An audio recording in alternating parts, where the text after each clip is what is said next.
And back into it. We've got new infrastructure to play with, and more yet to be built. So, let's see what we've actually accomplished. The Eldrin altar is up. So what do we do with it? Apparently we make greater moats.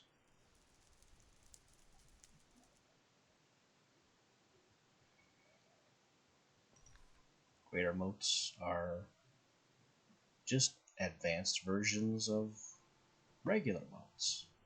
They use the Eldrin altar recipes, a moat you're upgrading in the center, some reagent items on the pedestals on the outside, and some of that Eldrin energy that we captured by building all those wellspring things yesterday. And there's, of course, an upgrade for every single item. What is resonating dust? I've never heard of that before.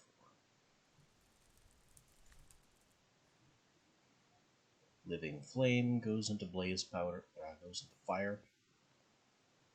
We have our guy downstairs who sells that, which saves us from crafting it. Ooh, we'll have to go to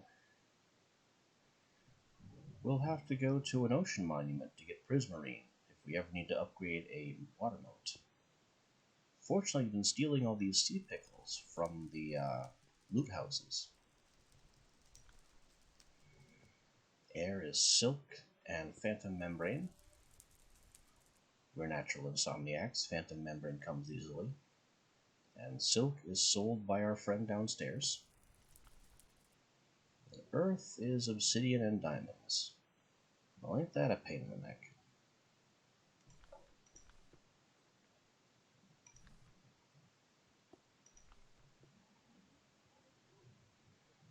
And that allows us to create more powerful artifacts, like the Brimstone Charm with the Greater Mote of Fire.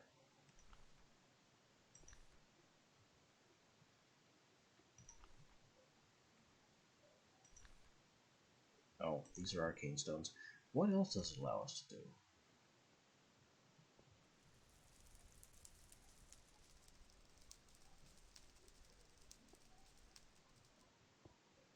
Is there anything of real value we can make yet? What's the Belt of Locks? Prevents my affinity from changing. I don't really care. Affinity drift can be good. Affinity is in that bottom right corner. It changes based on what spells I'm casting to make my element, my personal element, more in tune with the elements I cast most often. And all it does is make the spells that I cast most often cheaper. So why would I want that to stop? I mean, theoretically it makes the opposing spells more expensive, but I don't really see that as being a huge problem.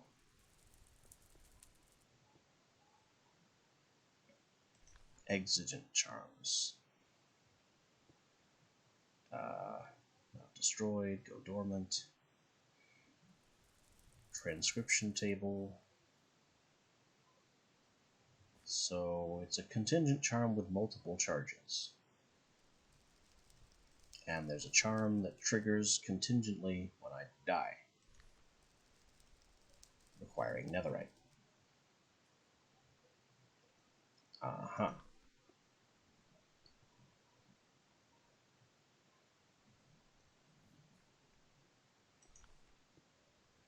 Don't see much use in those. Maybe they're more useful than I give them credit for.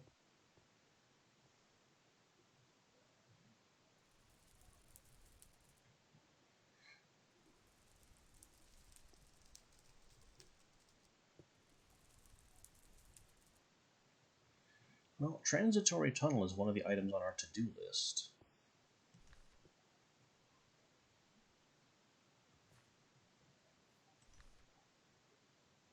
And it's cheap. Ender rune, mode of ender, clock. And that's it. I seem to remember this being more expensive to make. But we just have to craft one. Also, 11 of the 14 tasks. We can only ignore 3 of these things.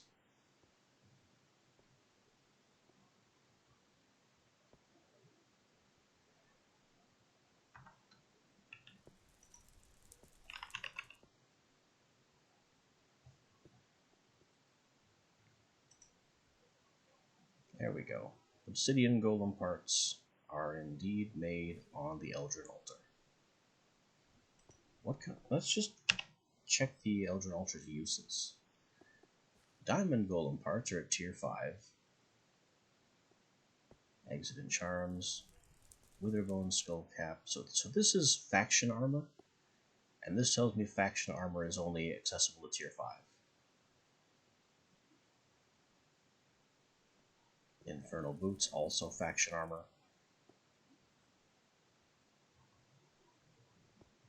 Diamond mana cannon.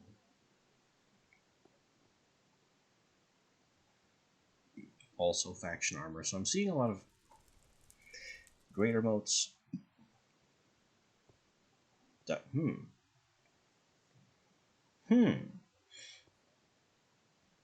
Apparently the Eldrin altar can make normal motes without having to go to all the trouble of the rituals. But why, though? Since to get to this point, I have to have all the rituals.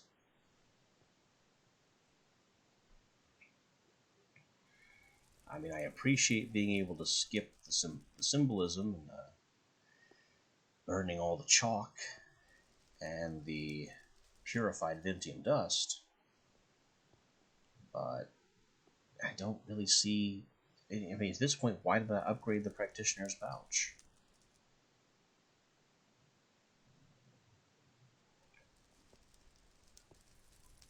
Demon only, Greater Mote, Master's Dace. This is another thing that's going to have to be in the Eldrin room, but that's tier 5. More obsidian parts, exigent charms, motes. I see. This is why the number of ritual items was reduced for most rituals, because I've been noticing that the rituals require fewer reagents than I remember. This one still requires fewer reagents than the full ritual, because the full ritual is like 4 or 5 sand, and then at least 4 or 5 fish.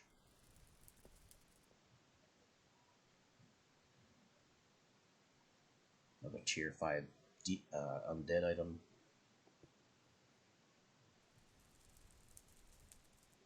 Spellweaver boots.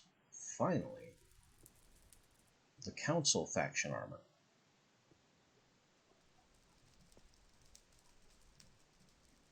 Speed 3 patched in tier 5. More charms and golem parts. That was Mode of Air. Still 2 rain clouds in a bottle, so that's not really saving me much.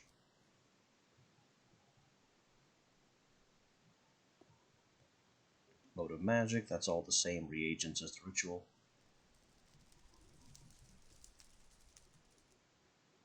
So I guess this just saves me the chalk. Depth 2. But I don't want depth. What depth does is it upgrades the pouch, so the stack size is increased, like it is on my backpack. But I don't see the point because it doesn't give me more inventory slots, because I need to stack more diverse items, a lot more than I need to be able to stack more of a single item.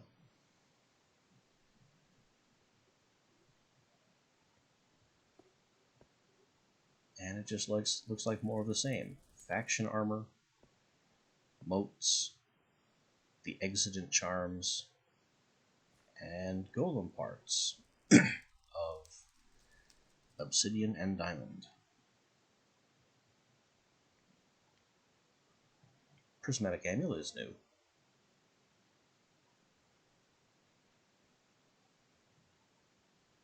I'm gonna have to look up what that does. Especially since it requires 4 motes. That's certainly something.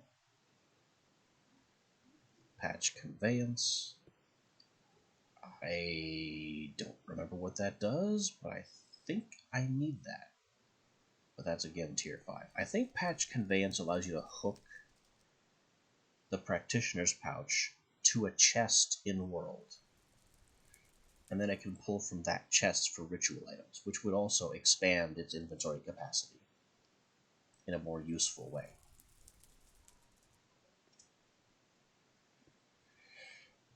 Patch Rift. This is the one I want. And that is fairly cheap, except for the greater mode of magic. And that's everything.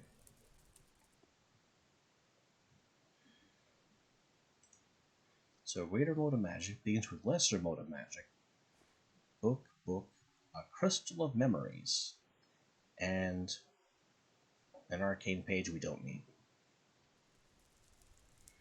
We know how to make motes of magic. So what's the crystal of memories?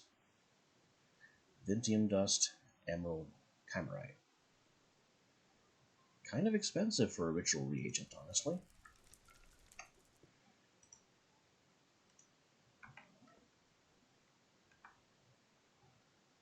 But I think that's what we're doing.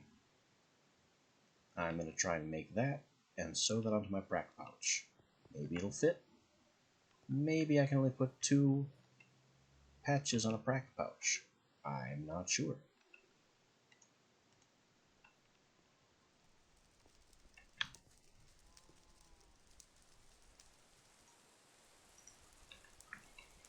But the first thing we need is to grab some of this stuff and start making lesser motes of magic.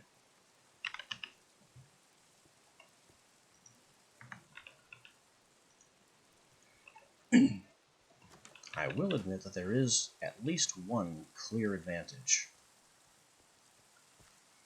to using the Eldrin altar for lesser motes over using the rituals, and that is repeatability.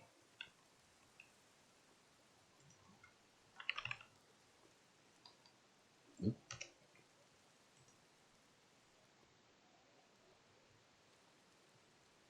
So 2 ink, 2 feathers, 2 books on the pedestals, and a vellum in the middle.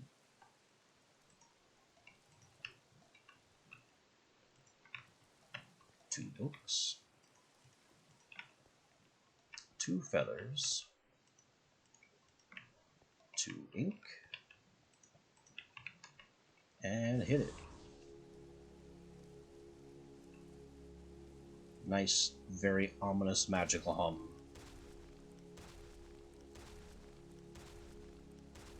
Bit of a light show.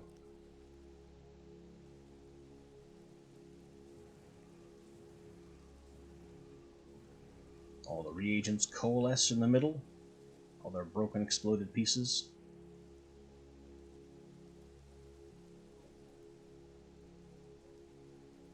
This is... and there we go. You could see the Eldrin conduit feeding power to the altar. And there's our mote.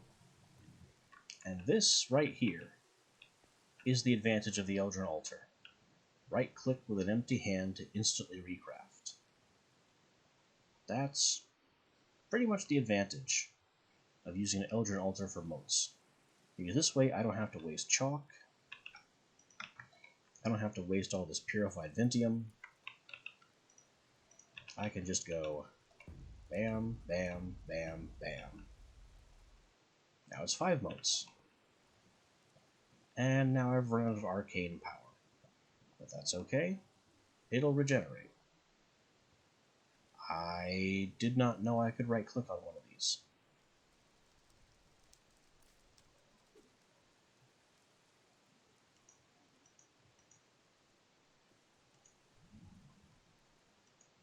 I also don't know what these numbers are.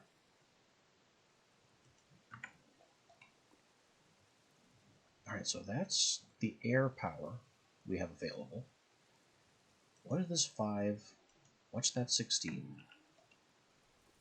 What is anything?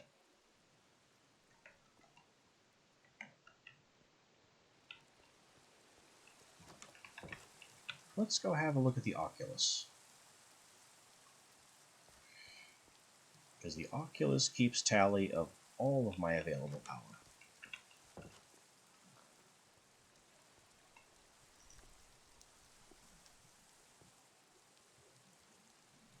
Yeah, I don't know what the 5 or the 16 was, but apparently my arcane power has fully recharged.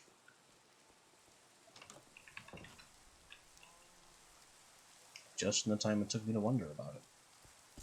Whoa, hello.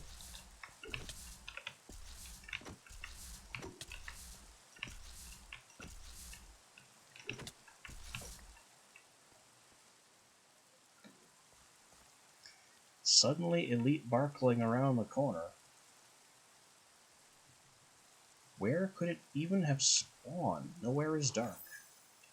Oh, and I'm being chased, so let's just get inside and ignore those guys. There are too many of them, and they are too powerful for me to be out there right now.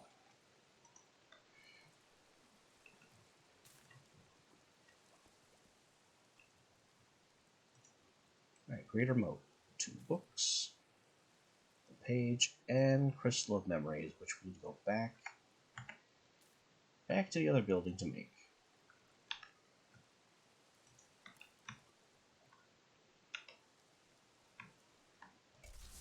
Boop.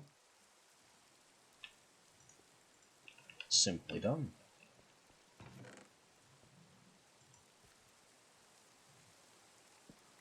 All these elemental sachets, now totally useless. Flat out don't need them. This fume filter, flat out don't need it.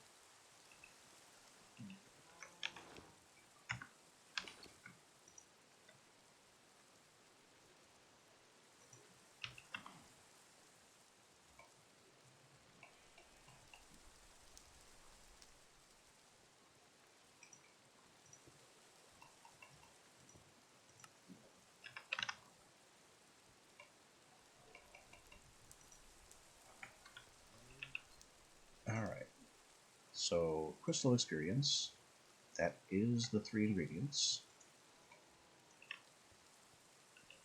1, 2, 3.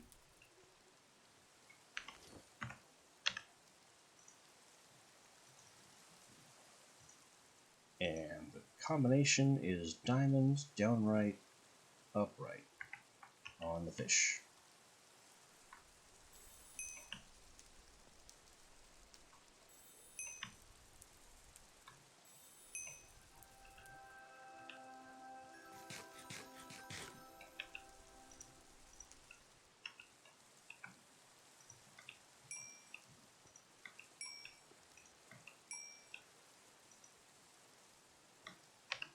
Bunch of memory crystals, which 2 of them go into the master's dais, so maybe I should make a couple more.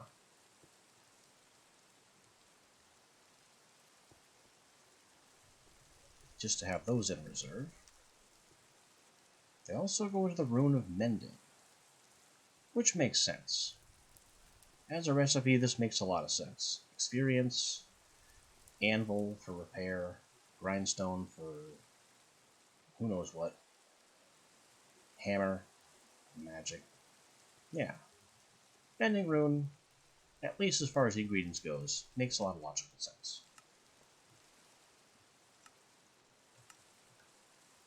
So maybe I want a couple more of these crystals.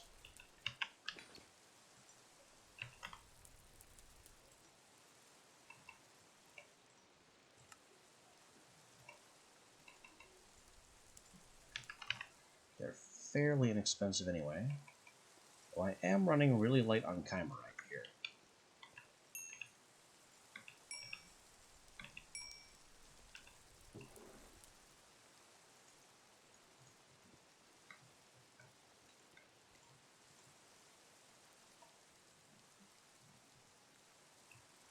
Plenty of books.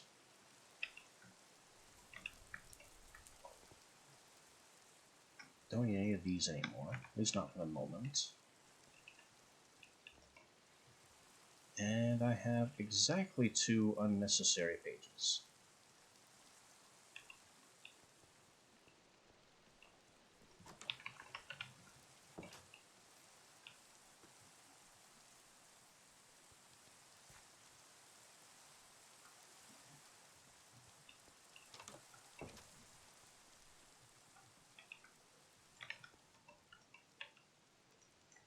Book, crystal, page.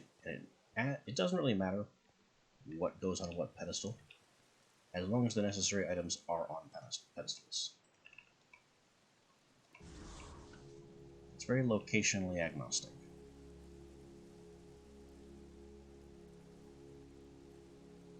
There's the arcane power feeding in. All the items blowing up.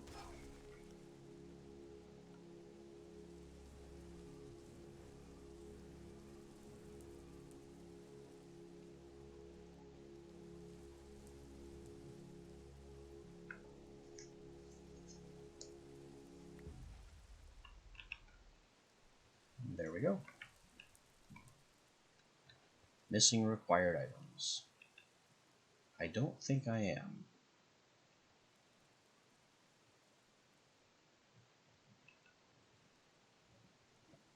I guess it won't do it that way because the pages are unique.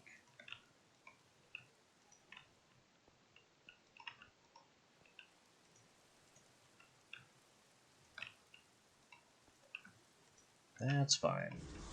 Just hit it again.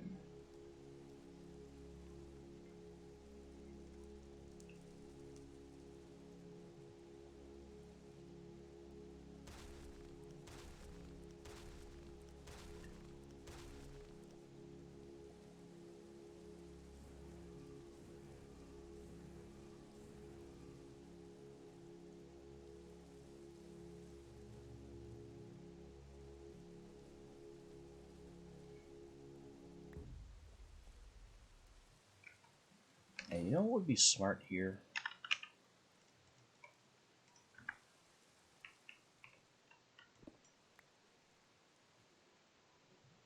Actually, not that block.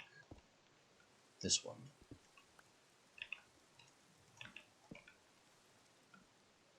Let's go grab our broom.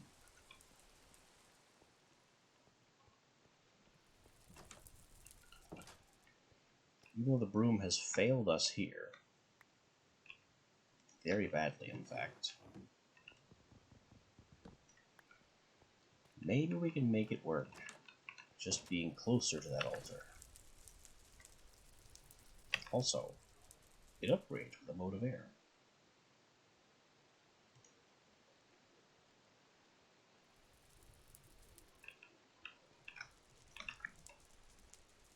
I happen to have 2 rain clouds.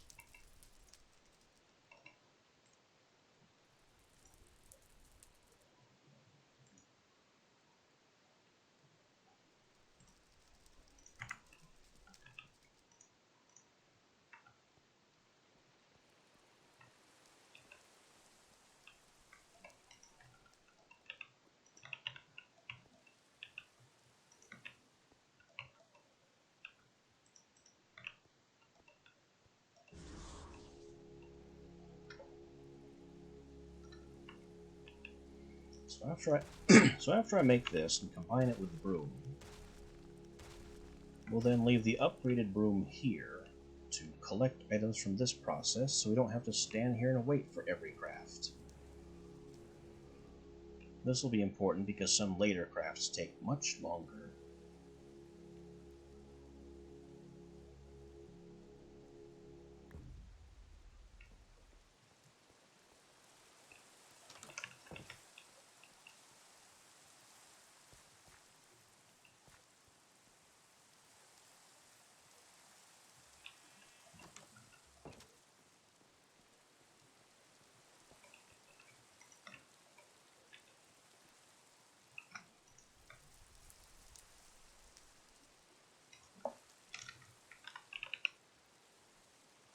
And the symbol combination is circle, down, triangle.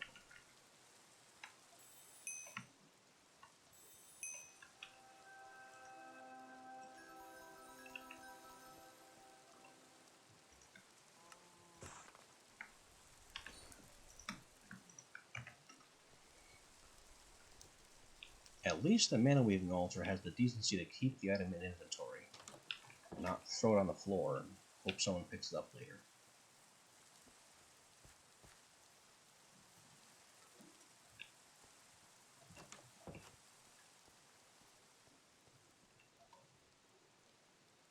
There.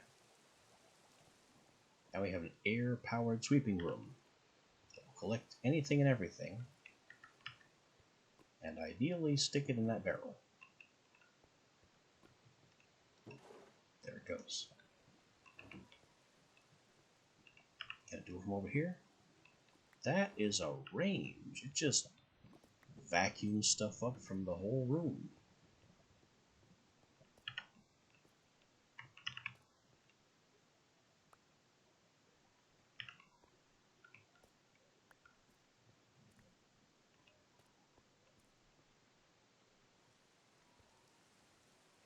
And it doesn't have to move. Alright, I can get behind that. That is a very useful item we've made there.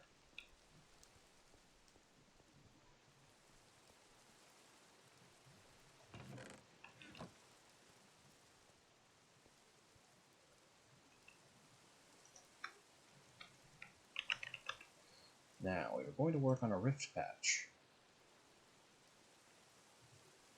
which is why we have the greater moat. We have runic silk, and we can make Eyes of Ender fairly easily.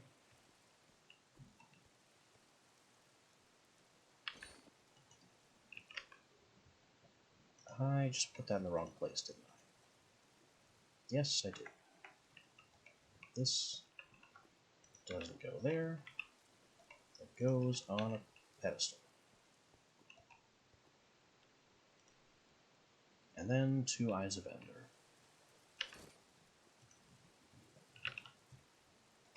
Two of these, which we will need more of, it seems.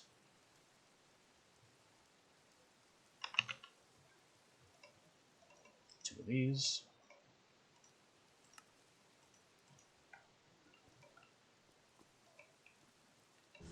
Hit it and leave.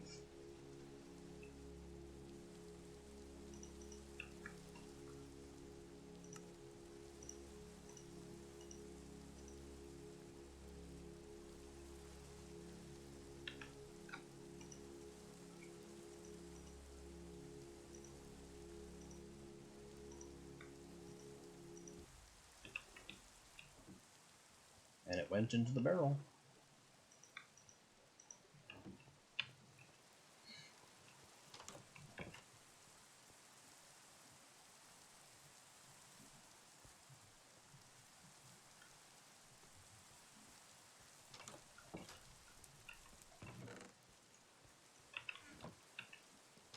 Now let's see if we can fit a third patch onto our pouch.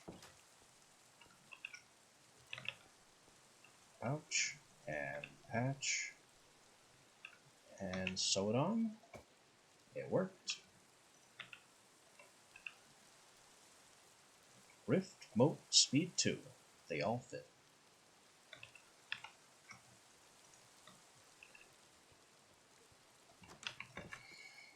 Now, as I mentioned yesterday, by itself, the Rift patch does nothing. What we have crafted is currently useless to us.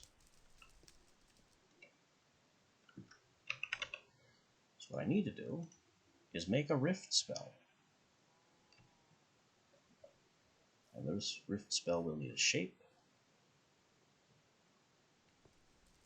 Probably best to use a shape that we haven't used yet so we can start learning more about it. Fissure Rift would be interesting.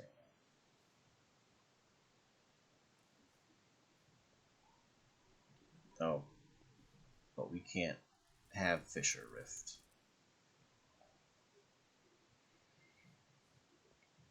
Rift is a Instantaneous component and can't be used in a spell of the channeled type.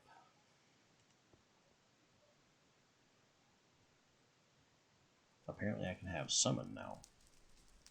I didn't know summon was a shape.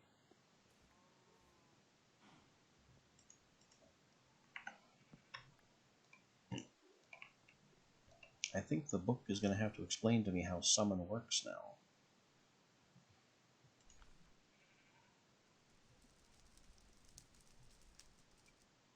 Because I thought summon was an effect.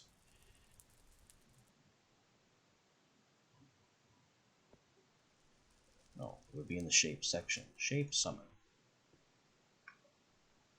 Use the arcane arts. Fill a crystal phylactery. Kill enemies to fill the phylactery. Hold the spell in one hand, the phylactery in the other, and that will determine what I summon. Any components put into the spell will be applied to the summon. Summon cap by default is 2, and undead gain additional summon cap.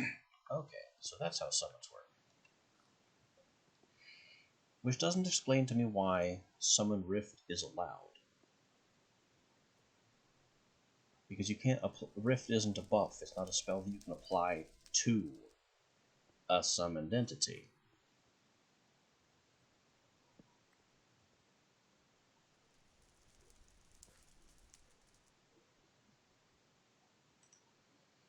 What I'm doing instead is Bolt Rift.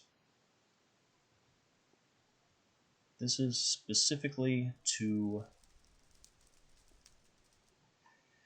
This is being done specifically to learn the bolt shape.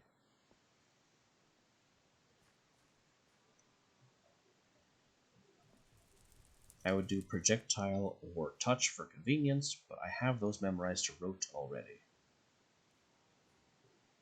Chain would also be interesting. I don't know how it would work though. Would it fragment around and put a whole bunch of them? If so, that is not ideal.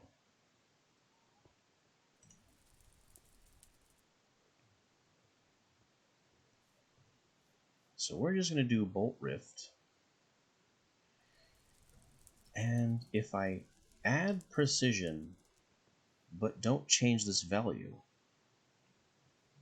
then I can edit the spell later to toggle whether it opens my Rift or opens my Ender Chest. So that's just utility value.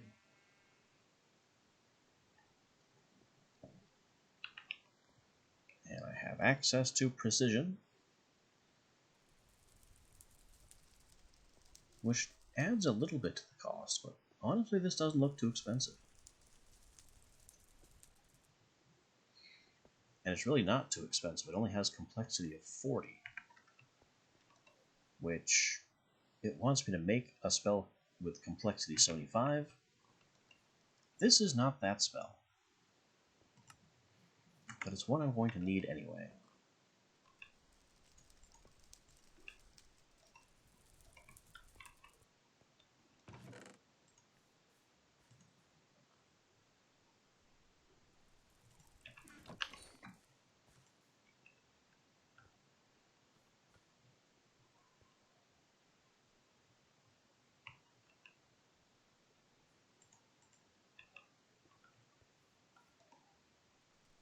That's nearly done writing already.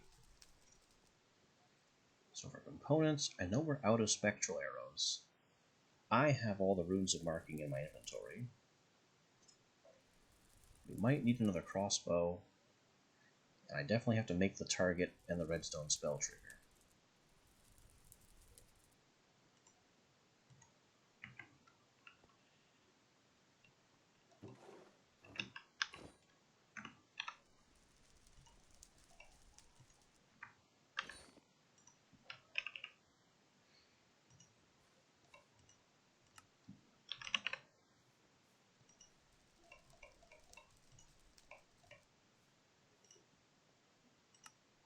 Alright, there's the arrows we need.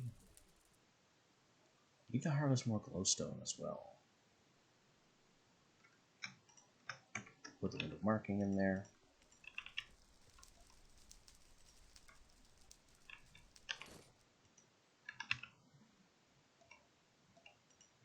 We're copying the spell onto vellum. And maybe crossbow. Definitely spell trigger and target. I don't see a crossbow.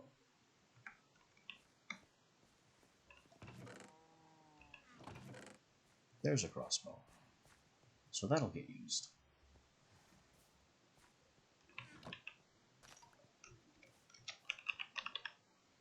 Redstone spell trigger requires a target. So we're making 2 targets. It's just a redstone hay bale? I didn't know. That's easy.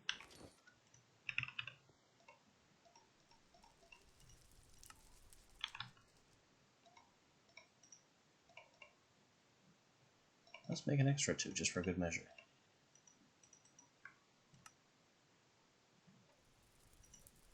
And then 3 stone, 2 chimerite.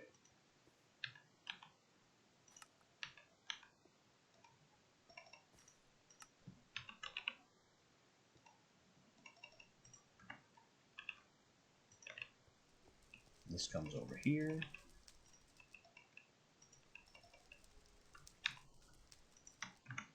With the magic symbol, square.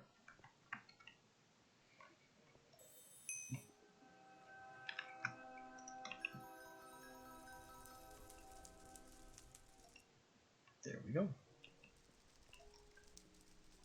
Put that in the system. Have our wand at the ready.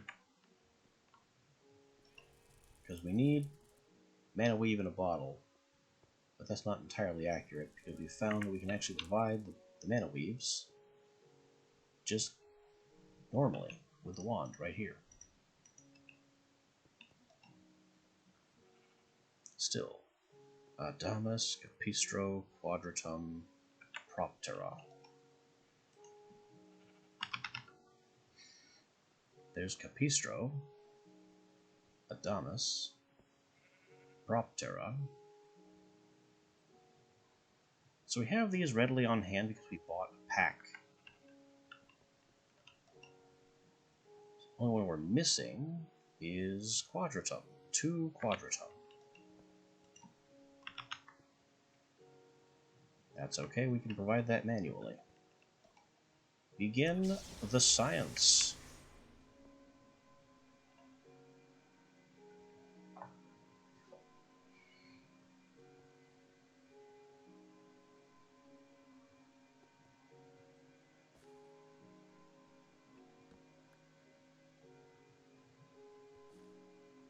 I never checked for chests.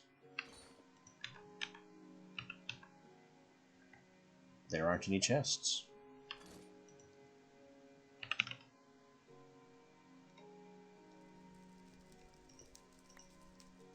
Now there are chests.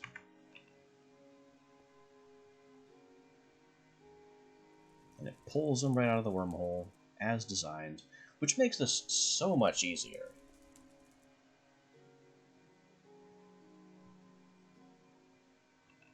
We're making a spell here, huge success. Now we draw a square. And it should not go over there.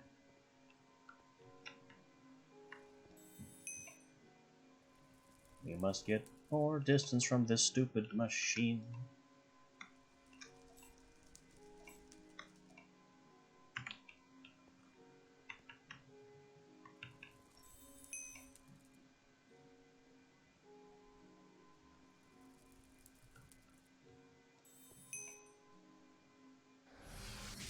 Okay, the wand must have been bound to this thing.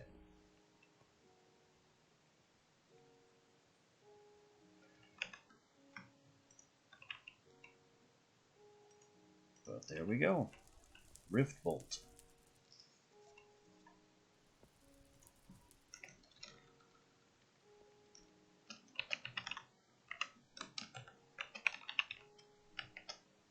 Oh, put in the word toggle to remind me that I can tweak it to open my ender chest as well.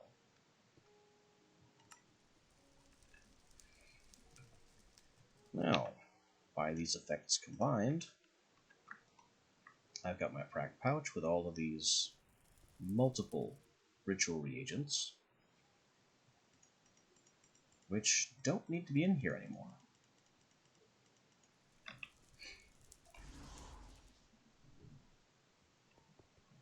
Now they can go in here, which is a double chest worth of inventory space that my practitioner's pouch now draws from.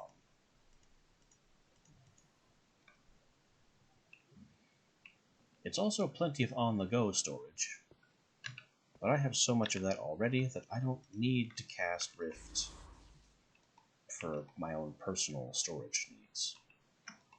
I mean, how many backpacks do I have? 1, 2, and my entire home storage network, which is only 1/3 full.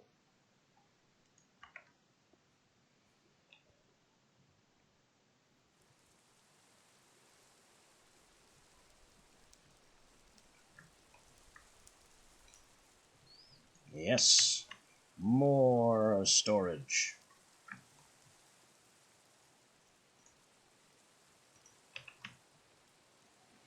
It's fine though, because this is not storage for me. It's only storage for ritual materials. And now I can fit all the ritual materials in the world in there, and my practitioner's pouch will automatically draw from that location, thereby making the small size of the pouch moot.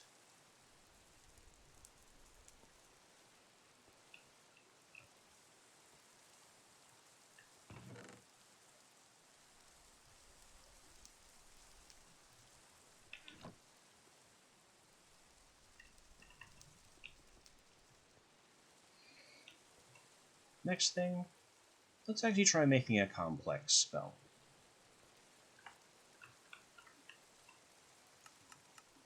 What might that involve? How might that be useful?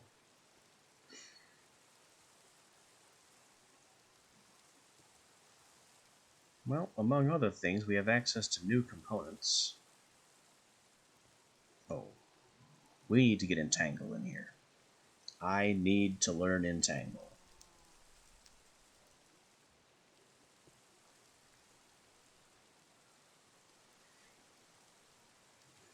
And to add to the fun of Entangle, let's also learn the chain.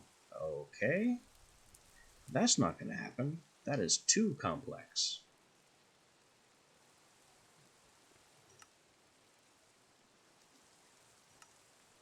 Wait. Okay, so chain by itself is not too expensive. It's the combination of chain and Entangle that goes way over the top.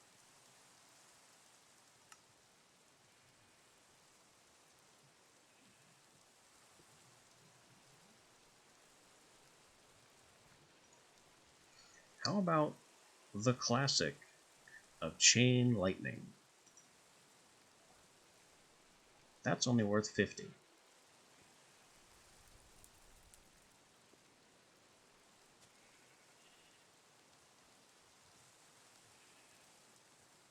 Well, we have access to True Magnitude now, so we can increase both of these arcing chances with Magnitude. And also in the process, learn Magnitude.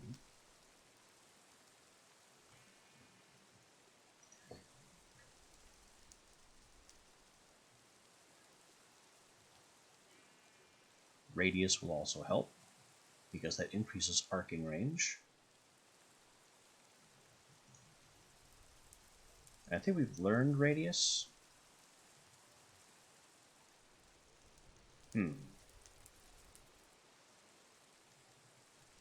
No, it doesn't go up for just adding these components. I have to actually tweak them to change the complexity value.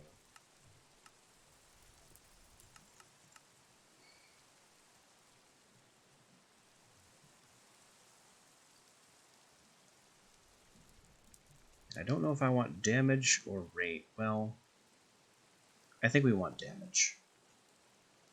But first, let me check the Alright, I guess I'm checking this. Do we already know damage or range? We know damage, so we don't need damage. And we don't yet know range. So there we go. Add range. And we have a nice happy balance between a spell that is useful and a spell that teaches us things.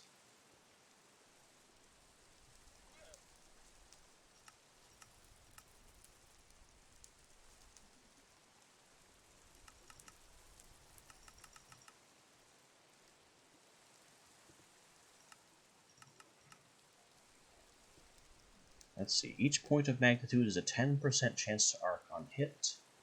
Each hit reduces this chance by half until it fails. Is that 50% from the percentage or 50% overall? So if it's 20 points, 200% chance, does that reduce to 150 or does that reduce to 100? Who knows?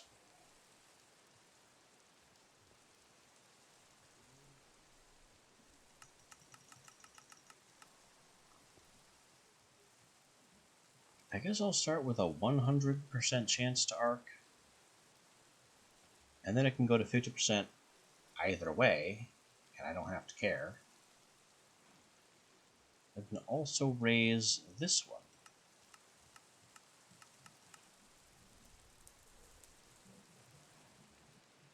So that's a guaranteed second arc after the impact. So now, in theory, we have a bolt that strikes 2 creatures, and then each of those creatures is guaranteed to bolt another creature.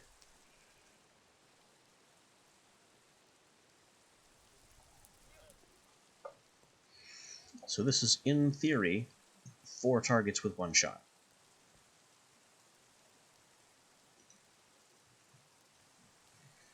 But apparently they have to be within a block of each other.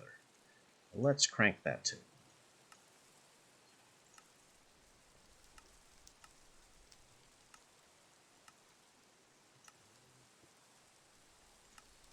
Bigger initial distance, lesser secondary distance. And can I squeak this for a point of... No, that's 2 points of complexity. Trying to get it right on the 80. And it doesn't seem to want to do that.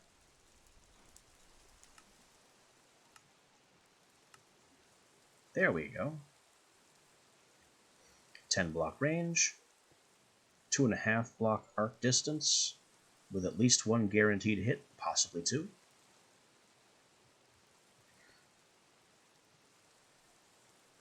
And then 2 block distance with another guaranteed hit.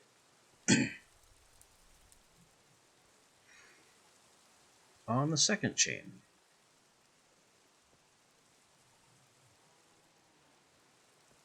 And to actually make it, I'm going to need more paper and more arcane ash.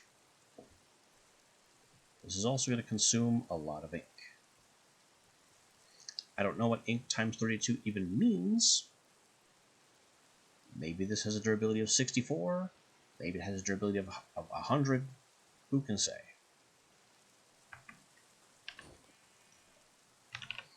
The important thing is that my paper and ash supplies are secure. Now hit it.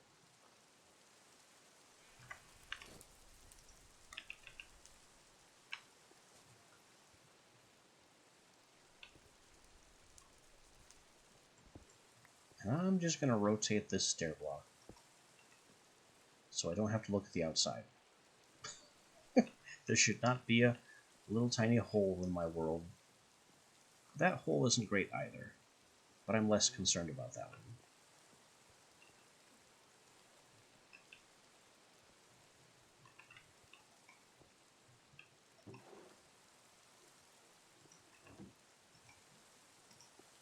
Get our little imp friend back in here. And do I have some spare blood to ruin his day with? We'll just take it out of here. There's plenty in there. 181 buckets of blood. Dumped straight in here at times 2. However these multiply. It's going to be noisy. Fortunately, imps aren't very loud.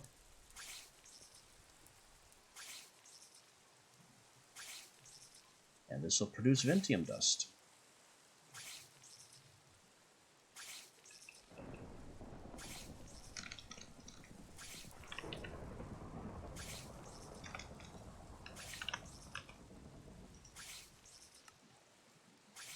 Imps can only drop these 4 things,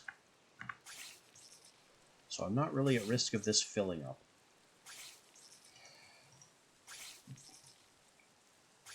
Though I would like to be able to automatically extract from this.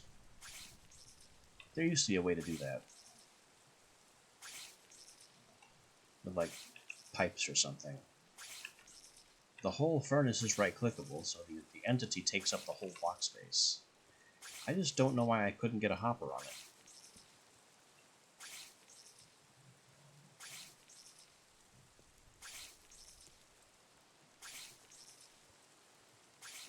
You know, I could probably get a golem in here to take things out of this block.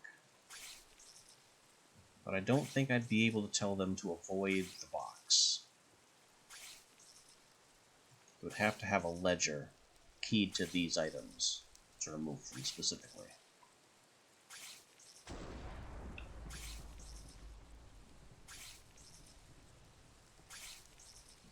Or, cheaper than a golem, an occultism transporter could do it with a whitelist.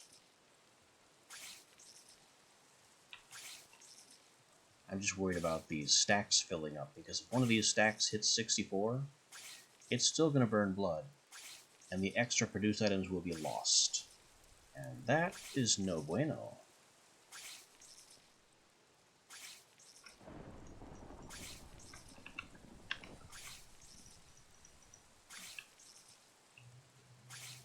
So maybe I should get an occultism transporter, and just have him stand here and throw stuff in this barrel. That seems like a good plan to me.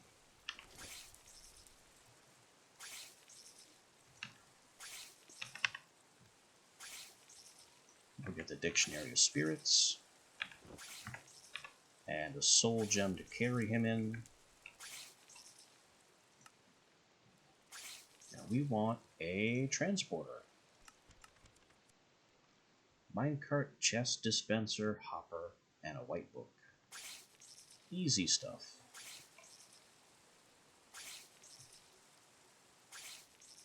Although it might be moot. I think we've gone through half the blood in here already.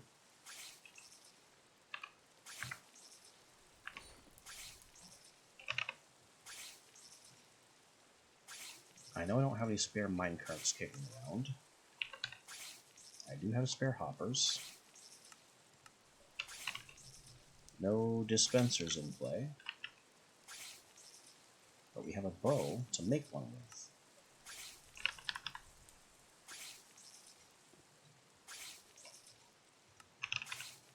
Cobblestone, redstone, easy.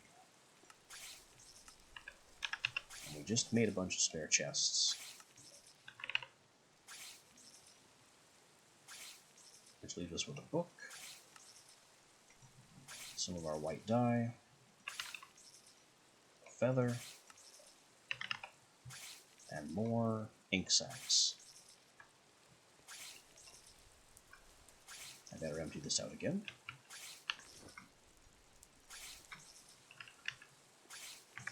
And if I'm going to be putting that many sachets away, let's just put all the sachets in storage. Instead of hoarding them in that chest. That's just asking for them to stack up. purify the dye, and that, and the book.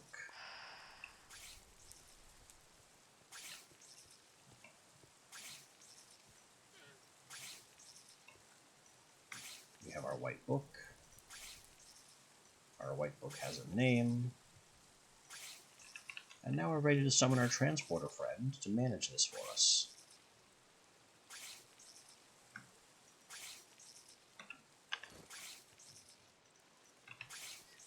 Which should be quick enough that we don't have to worry about that filling up in the meantime.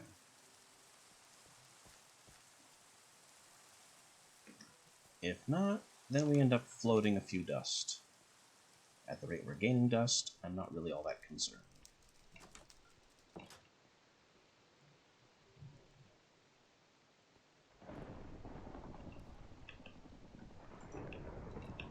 Chest, and dispenser, and hopper, and minecart here at our Foliot summoning circle. Bring our guy.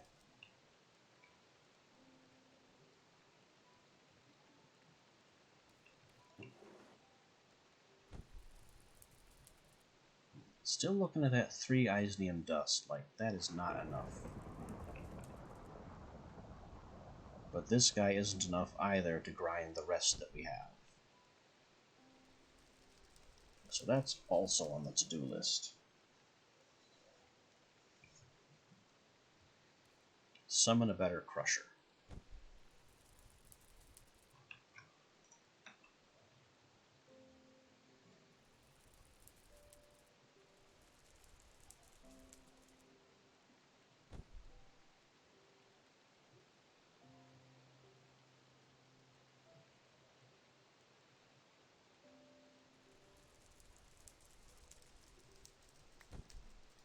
There we go.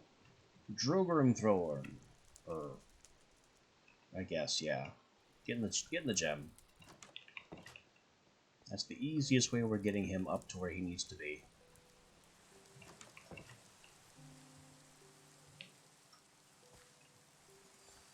Because servants from occultism can't be made to follow you.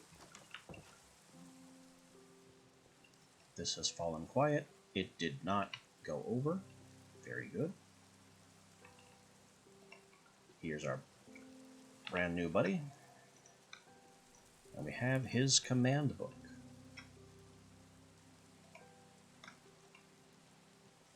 His command is to deposit into that barrel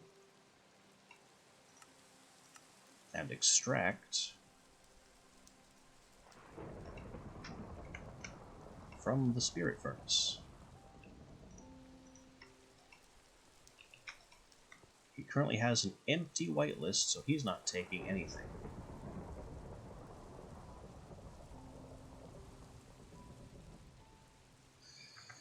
And if I could get the IDs of this thing, then I could just blacklist it and have him take everything else.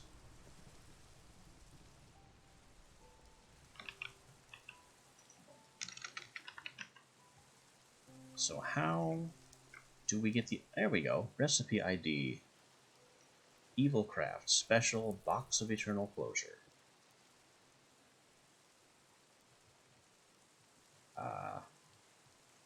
Hopefully that's what we need.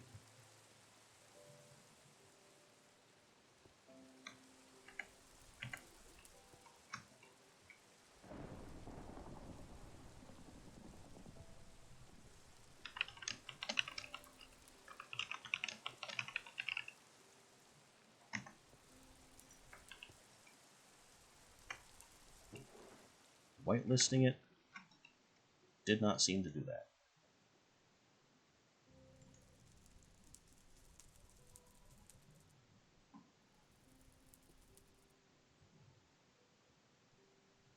Okay. Item mod. Maybe that's what we're looking for.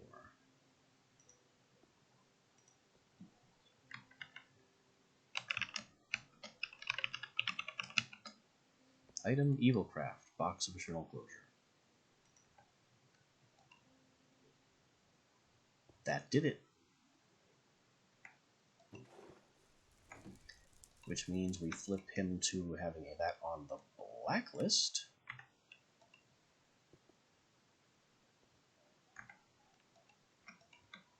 Hello, that's your blacklist now.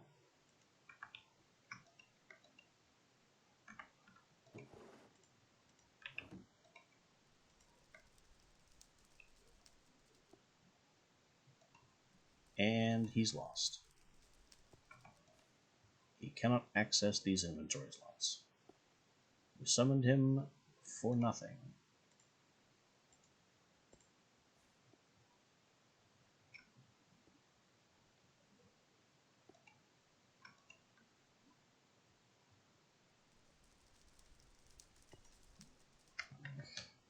How about an empty blacklist? Well, he can take the box out, but he still can't take these items.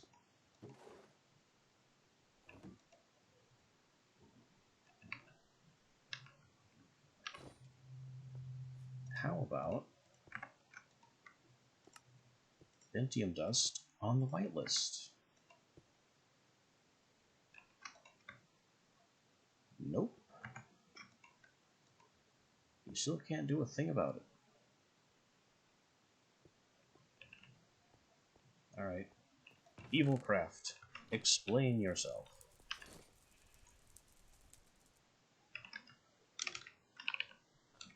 What is that book called? There we are. Origins of Darkness. And Spirit Furnace.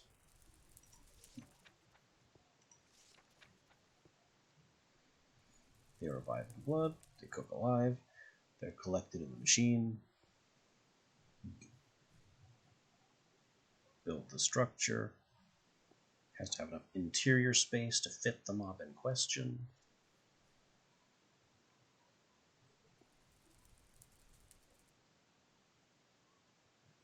The Spirit Furnace block can be connected to other inventories or tanks using the known means.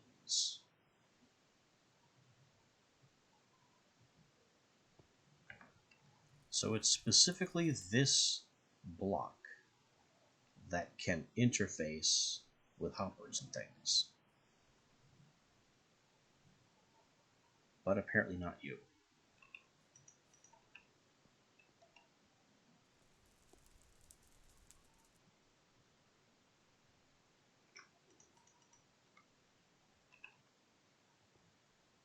I hope it's not because you're too short.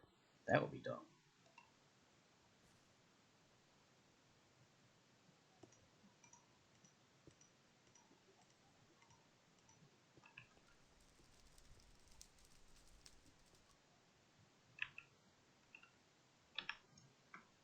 Alright, let's temporarily get you back in the gym. And see if we can do anything to fix this.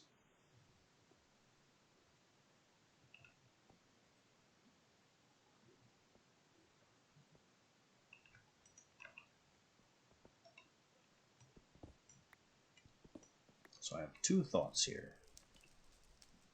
The first is to put the Spirit Furnace block in this space, and the second is to make it part of the floor and build this up a level.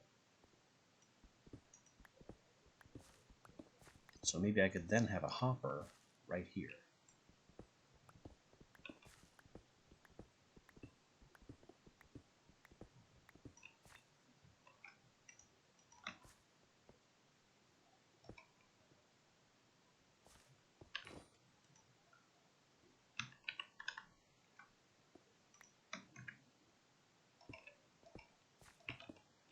Nothing about this is ideal, but we do what we must to make it work.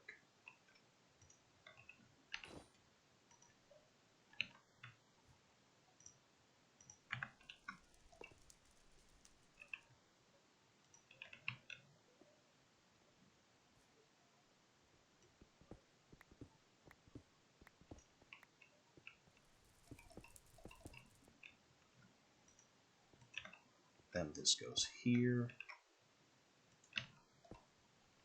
And we get up on top to put the lid back on.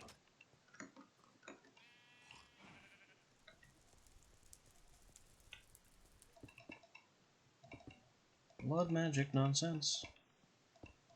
We do what we must to make it work.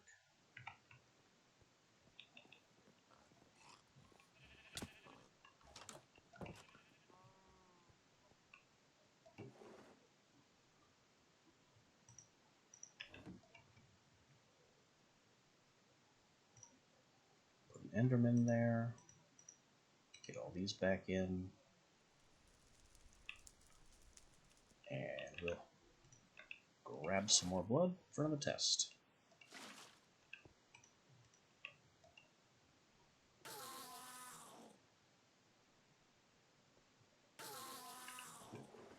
We fixed it.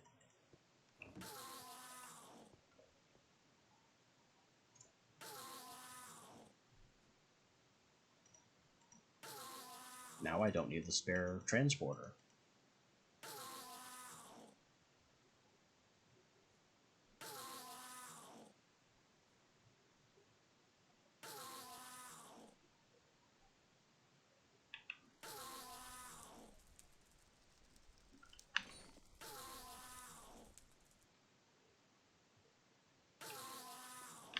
Unfortunately, now I don't know what to do with them. Now let's put Origin of Darkness in here, because this is where I'm going to look for it.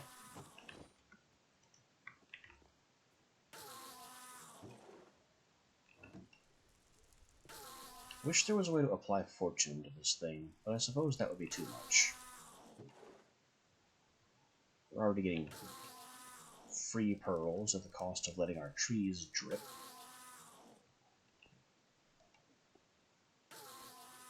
Although it does cost us a ton of blood here.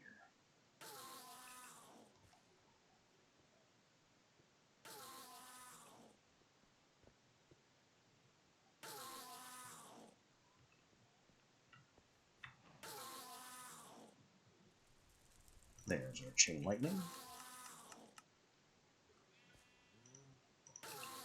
I'll fix this up. I can't stay here. That noise is getting to me. I have heard enough of screaming Endermen for now.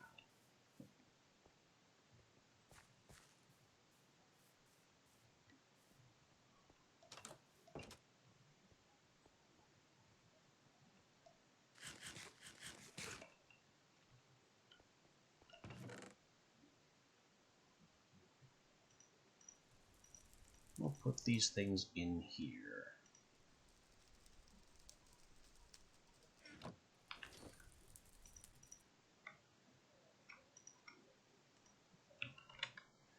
I guess while we're waiting on our Enderman to process and for it to get quieter up there, maybe I can look into more advanced summoning circles to improve the quality of my crusher, so I can get some better Eisnium return.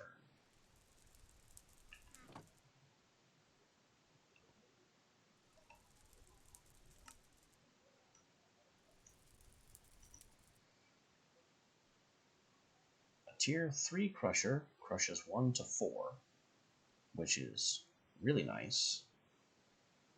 But in a perfect world, we'd be able to skip it entirely and go straight to tier 4.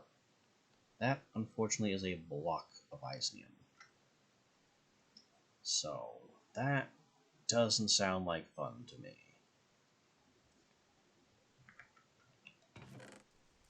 That would cost. Let's do a cost analysis. A block of Eisnium, considering our guy in there triples, is 3 ore. Alternately, actually, it's 2 ore, because we have 3 dust already.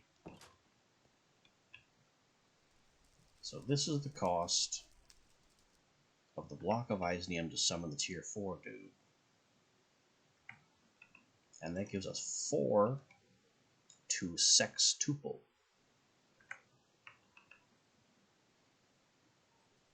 Giving us a return of 24 Eisnium without having to go back and mine any.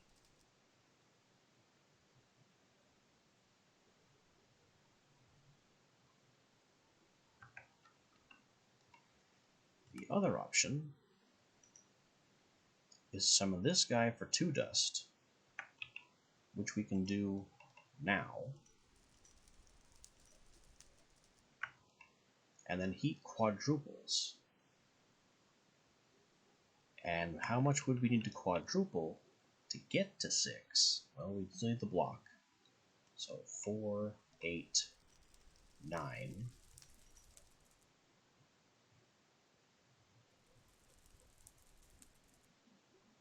And that would still leave us with 4 to sextuple. We lose nothing by not skipping tier 3, except for the diamond and the emerald.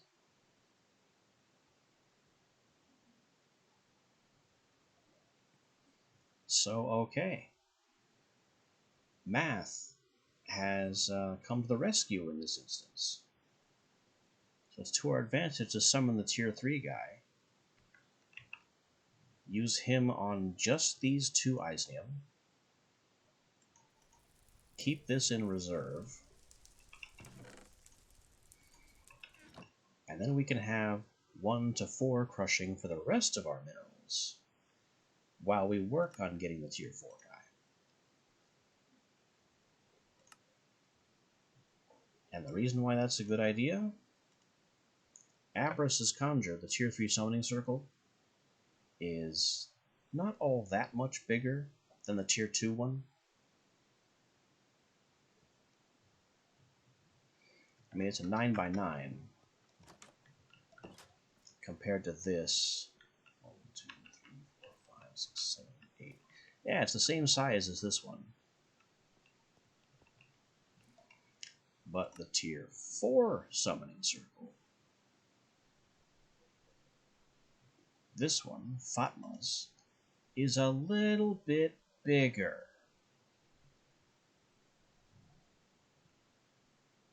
One, 2, 3, 4, 5, 6, 7, 8, 9, 10, 11, 12, 13. It's that can't be right. 14? No, it has to be odd. 2, 3, 4, 5, 6, 7. Yeah, 7 on each side plus 1 in the middle. This is a 15 by 15 circle. The tier 4 circles are huge.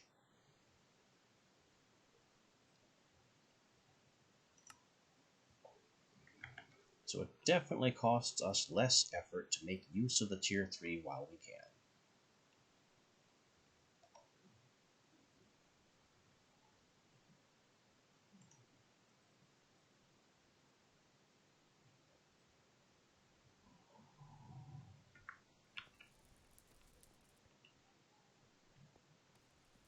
So to keep with our pattern, we'll keep this 1 block gap here.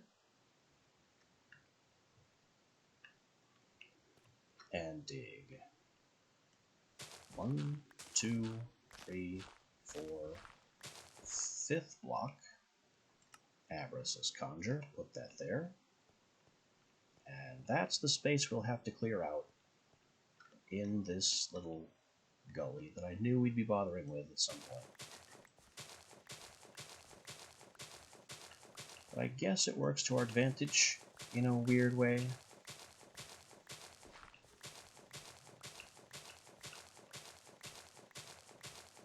Because now we're going to have to put a roof on it. And don't have to concern ourselves with much else.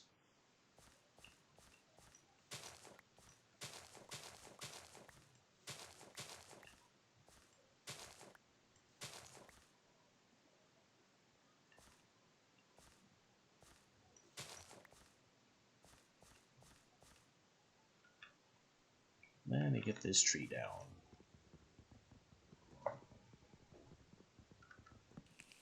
Hey, it fell. That's genuine physics. It fell the 1 block to the ground before falling over. I thought it would just be animated to tip over.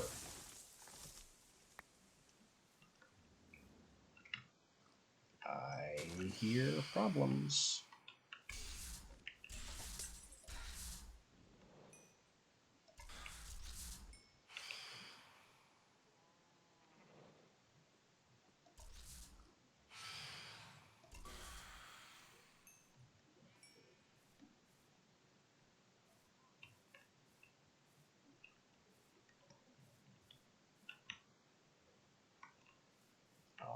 Get you too. You have useful stuff I can drop. Ow. Death. This is true. Solve problems early, solve problems often, solve problems with extreme and excessive force. And you never had any problems at all.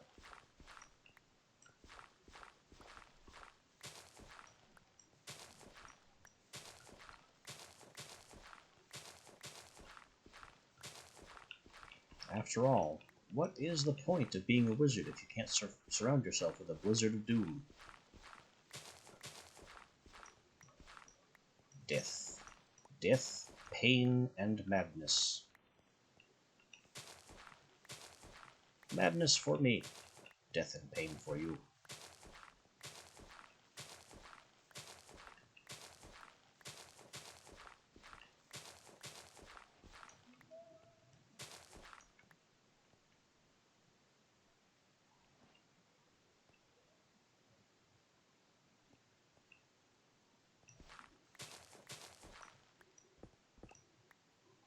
The janitor keeps wanting to come over and clean up what I'm carving out.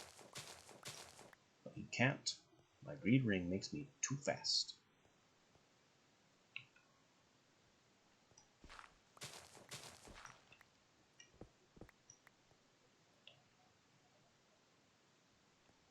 The major concern here, of course, is that a creeper could just kind of show up.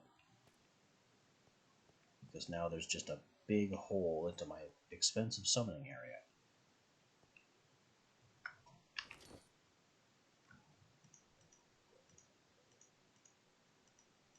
So I'm going to do the smart thing and completely stop looking at the world while I sort through inventory and figure this out. Brilliant.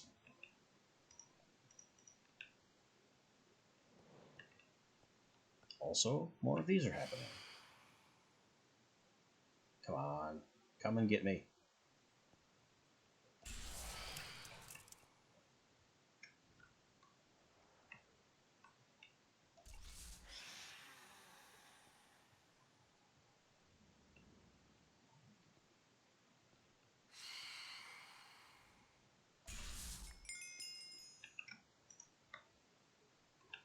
Cats has merit, but that would involve going to find a bunch of cats and then dealing with meowing forever.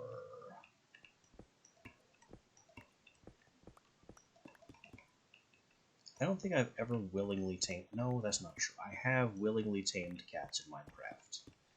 But that was back in the Thaumcraft days, when they could be stuffed full of magic of their own, and turned into more interesting cats.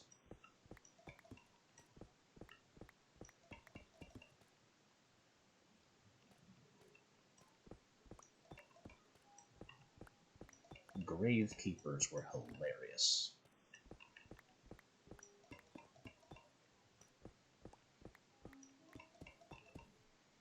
Back in the Thaumcraft days of 110 or 112, somewhere back there, you would tame a cat, then throw the cat into a big vat of water. This was fine. The cat was in stasis while it was in that vat. You would then perform a big ritual with a bunch of reagents and a lot of potential instability, electrocuting the crap out of yourself in the process half the time. But in the end, you would have a cat called a Gravekeeper. And this Gravekeeper was just a shiny golden cat.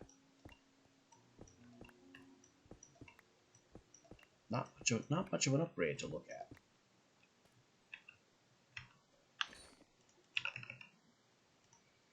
All except once any undead creature came within sight of the Gravekeeper, the damn cat would emit a bright golden laser from its face and melt the offensive undead creature. Skeletons, zombies, special undead in Thaumcraft itself. Didn't care. It was a laser turret that meowed.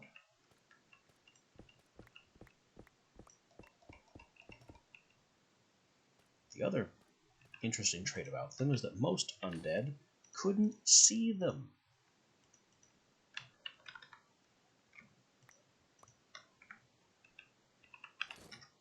So more often than not, your precious laser cat was immune to retaliation. You didn't have to worry about it, because none of the monsters that it was beaming to death could see it or attack it.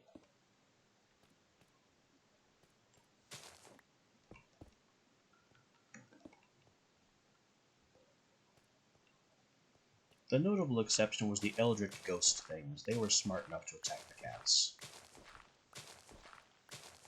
But they were really powerful and shouldn't be around your house in the first place. So if your cats are going against those, you kind of deserve what you get. Or what your cat gets.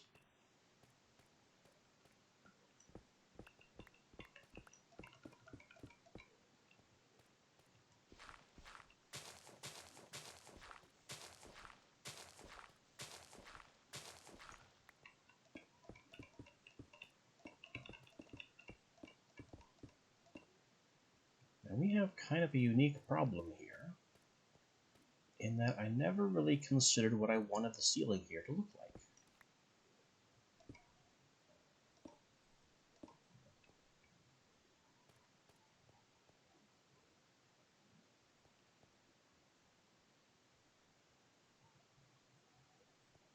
And also I'm going to have to make the ceiling taller, because I think the Ifrit, and especially the Merid, they may be three or possibly 4 blocks tall. This guy is already kind of on the tall side.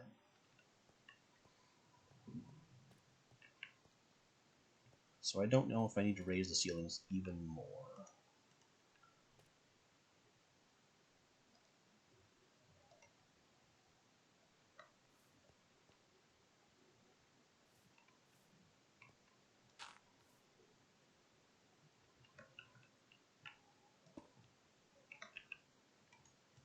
I think for the sake of safety, excuse me, tree, you're in the way. We'll go up this high.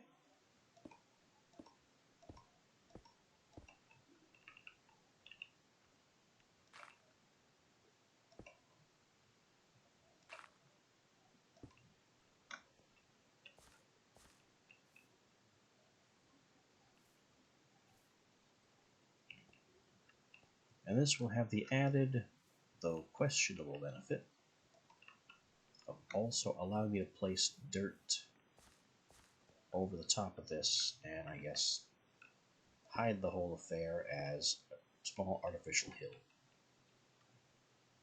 Is that important? No. Am I going to do it anyway? You bet.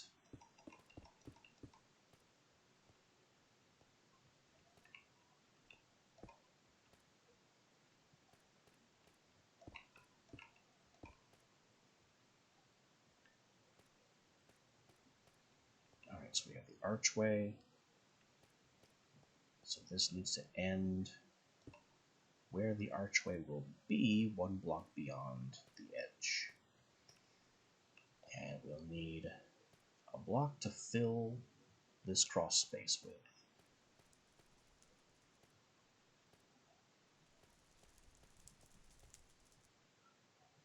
And this might need to be higher.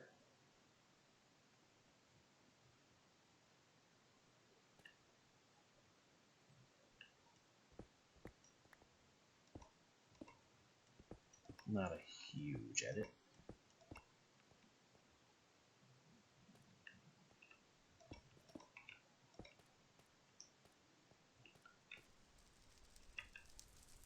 And that's all of those blocks that I have for now.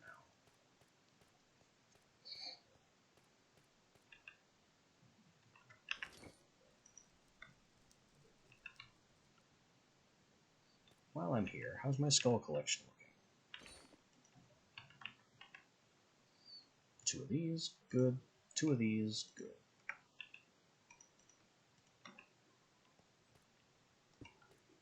Place the skulls facing inward because this is a controlled binding circle. And the things in here aren't getting away. We also need 8 more candles.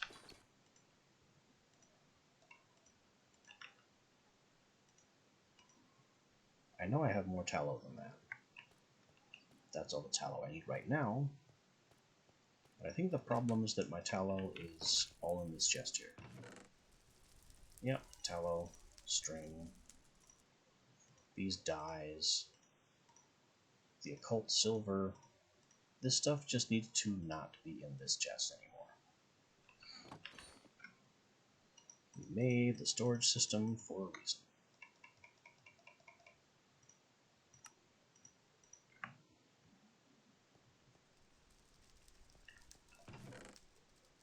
Also, I know I need red chalk, but I didn't look at what other colors might be necessary.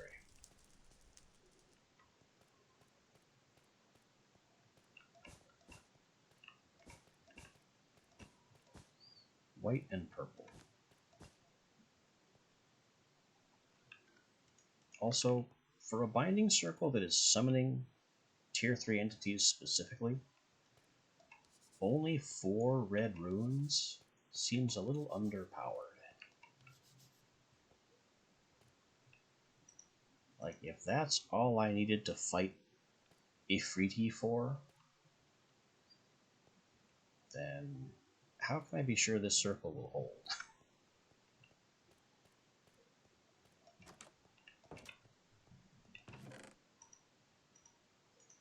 Purple and white. And before I do anything with this, I want to make one last desperate attempt to repair these with our new repair station. The chalk won't go into the blood chest. Will it go here? It flashed. It will not repair in this station. It just immediately aborts.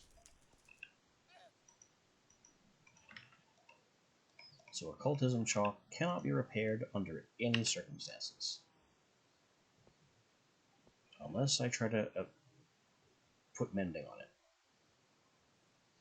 Which honestly would be overkill. They're so cheap to make, and the idea of making it not break is just a convenience feature, which has to be balanced against the expense of the convenience. How expensive does a convenience have to be before it's actually an inconvenience?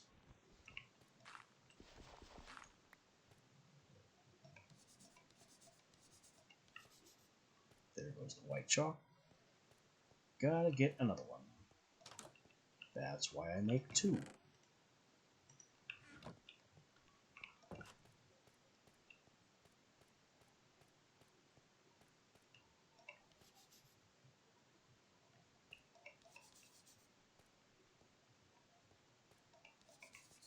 Okay, so it's a big diagonal circle and then 2 runes on every side. Then we get the purple for these extremist runes on the far outer edge. And the interior runes. That's everything but the bowl.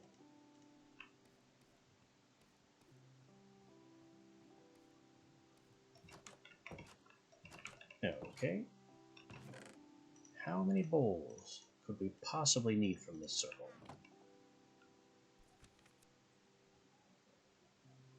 Well, it has exactly 3 uses, 2 of which I don't care about.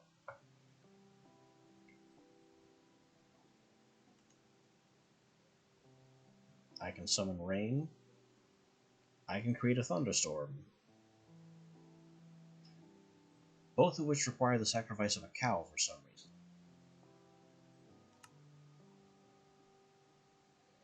The major one is the Afrit Crusher, which is 4 bowls plus the central bowl.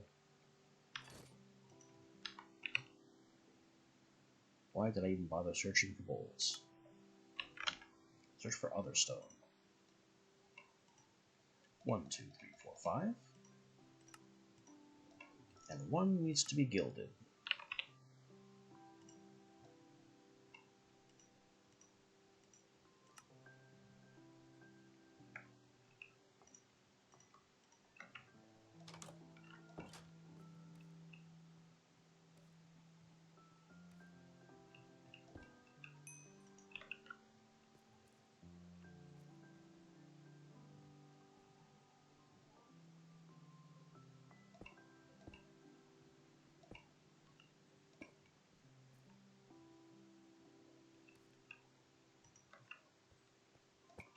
Two Wisnium dust,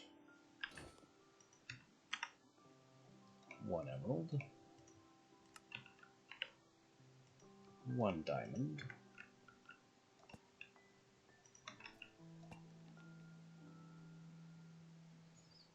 and the last thing is an Afrit book. But before I do that, I really want to get a roof on this thing. And I don't know what I want that roof to look like. It's going to be more cobblestone. The whole aesthetic in there is mostly cobblestone. But what kind? Not the flat tile, that's the floor.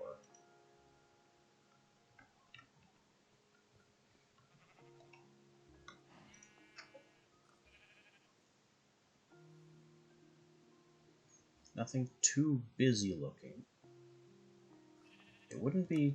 I mean, that would be a very strange ceiling in an occult chamber.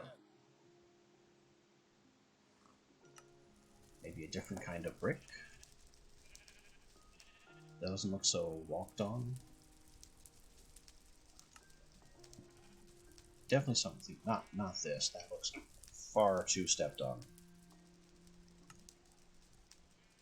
This could be interesting as a negative to the wall, column, pillar things we have going on in there.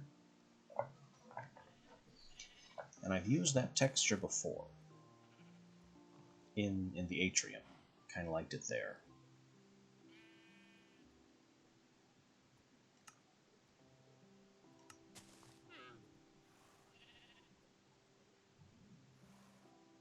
This too could be an interesting negative space thing. It looks a little reinforced.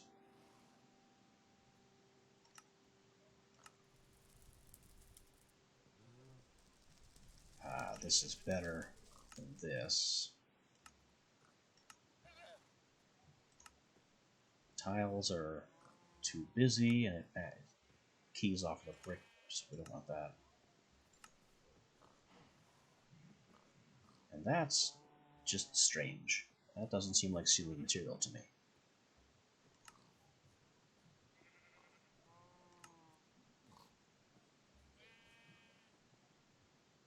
Maybe I want to use this specific texture elsewhere within some other material. So I think we're going with this one. It'll have kind of a drop panel ceiling effect.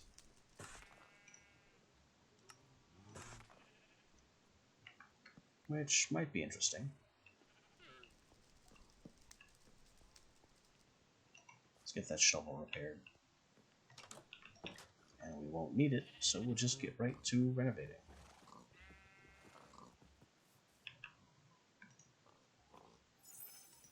That's Pixie. Bullet the Pixie.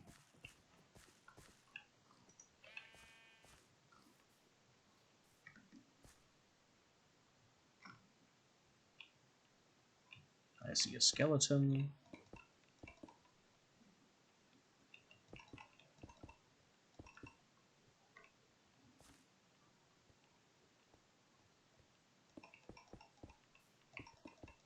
Not really worried about Mr. Skeleton.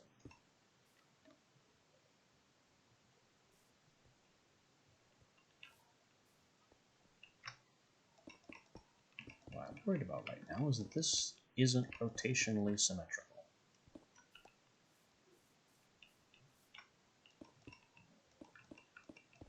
Which is a very strange and petty problem to have.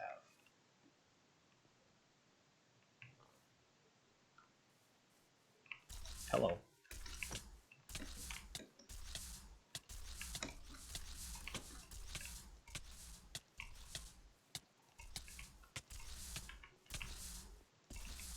More than one. More than one. The Fae are coming.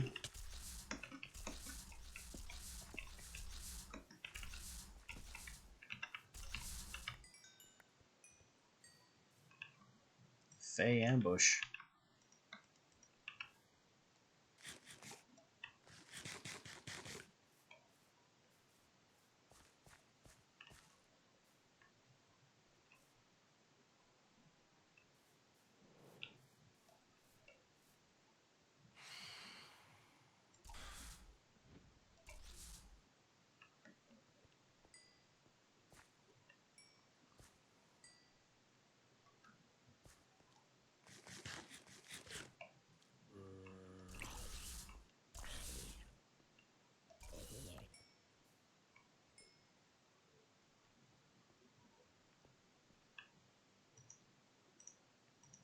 Alright, does anyone else have any funny ideas?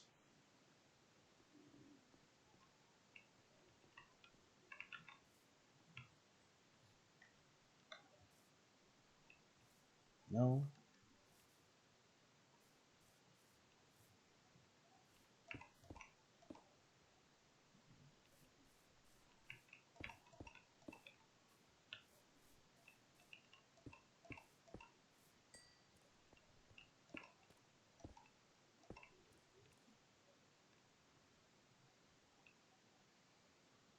I think that's how we'll do this. And then I need a couple more wall blocks to bring these columns up. Or do I?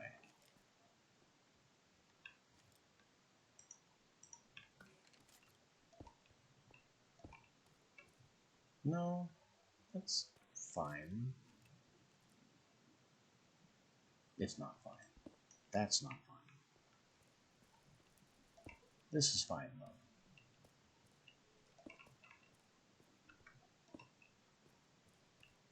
But this needs to be tiny brick.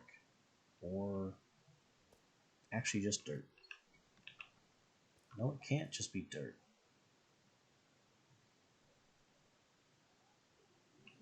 Well, it has to be dirt. So the tiny brick doesn't join. Because it hasn't joined on any other archway.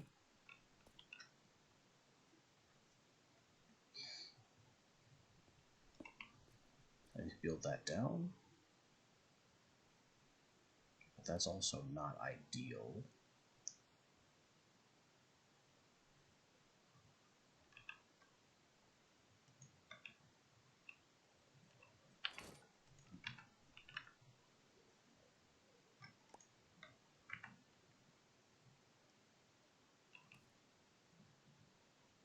This could be another tiny brick block.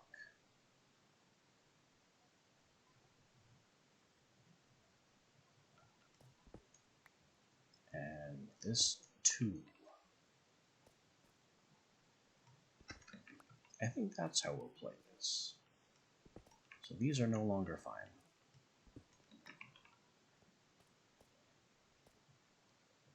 And with those being tiny brick blocks, I no longer need these corners.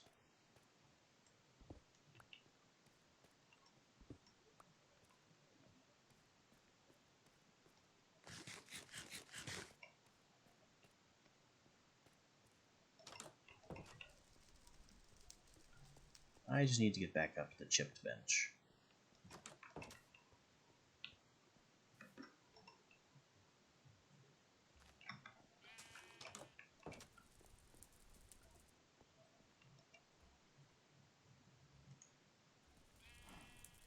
So 8 more of these that were the wall blocks.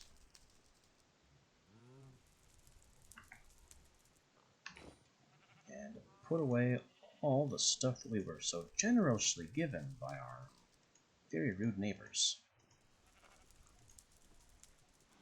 They also gave us 5 buckets of blood.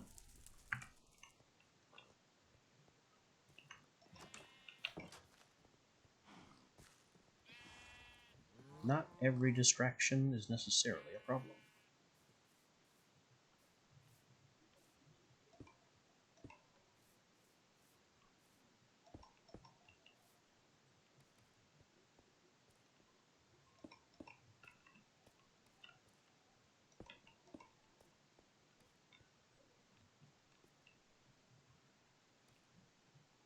I like that. I think that works. It's a little bit of an odd transition.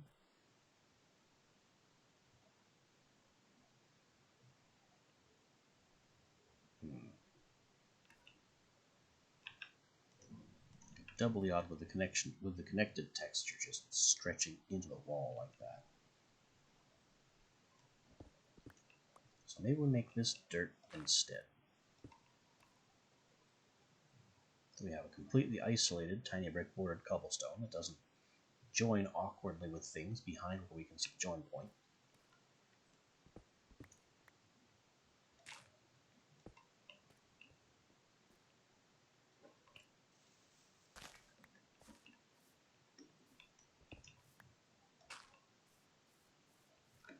We're just breaking the texture connection. That's all we're doing here.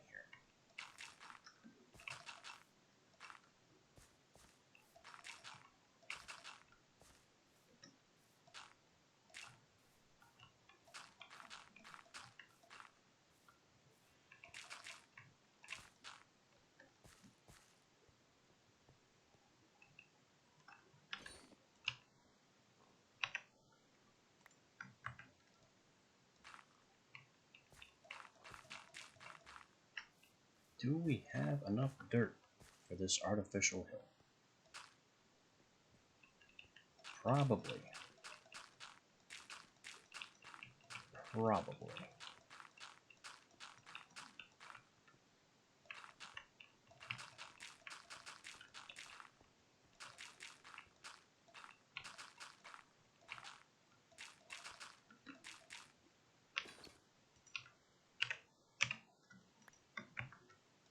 Make that definitely.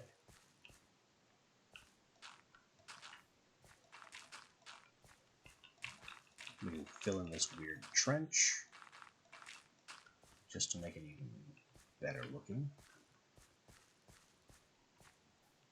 It's still weird.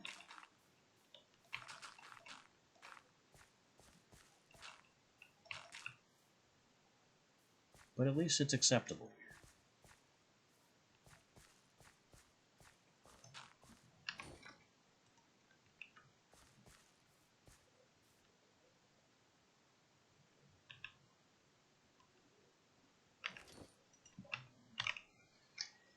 And I'm just going to wall this off with dirt for now.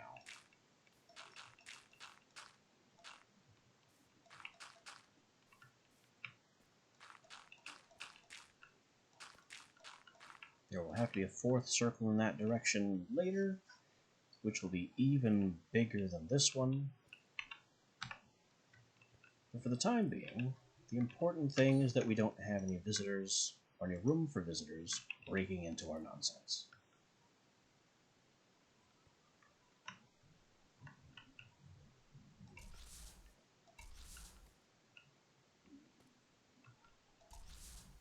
We'll get some lights placed.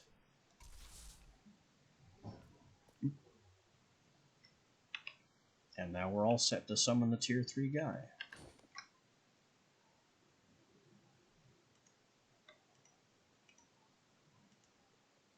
All he needs is an Afrit book.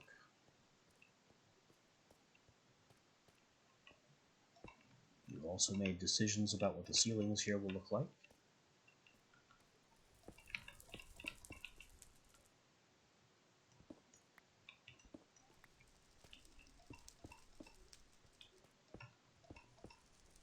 So that's yet another important piece of how my base will end up looking.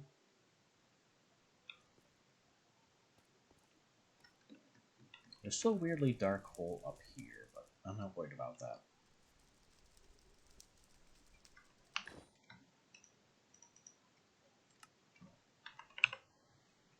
We need another book.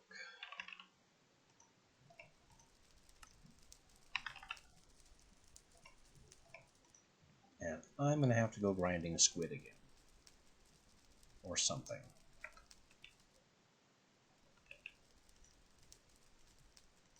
Always running low on regular ink.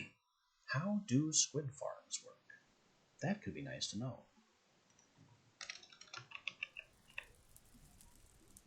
Anyway, Afric book is a purple book. Haven't we already used one purple book somewhere?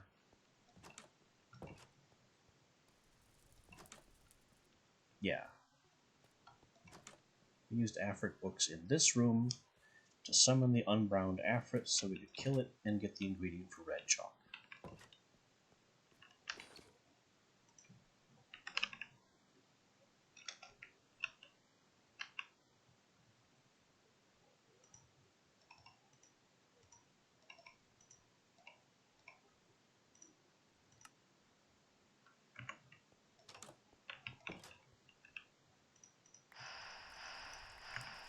Purify our bookmaking equipment.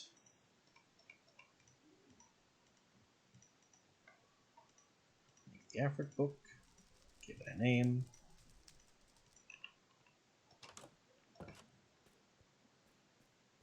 And begin the summon. Skeleton noise.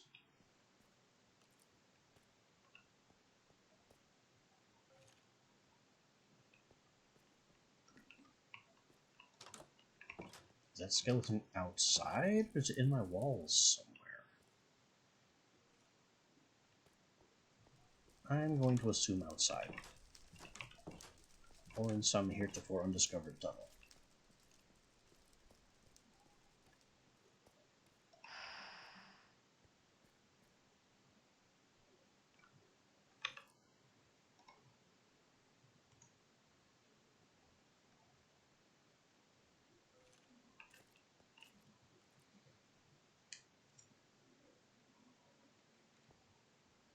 This is apparently going to take a while. I don't need to stay here. That's going to be a creature. He can't be spawned. He doesn't spawn any enemies that need to be, any items that need to be collected. That can just happen on its own.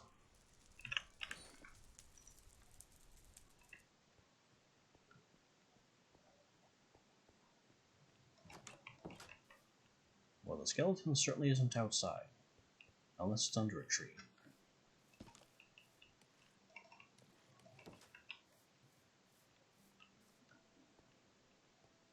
And maybe it is under a tree.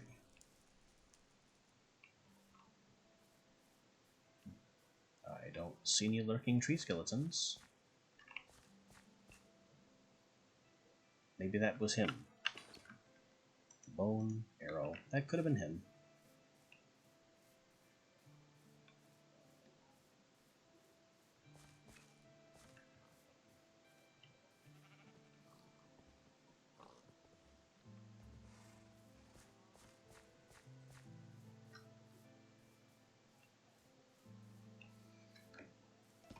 Let's also get into the squishy room a bit, because there are some things that I want to have happen in here.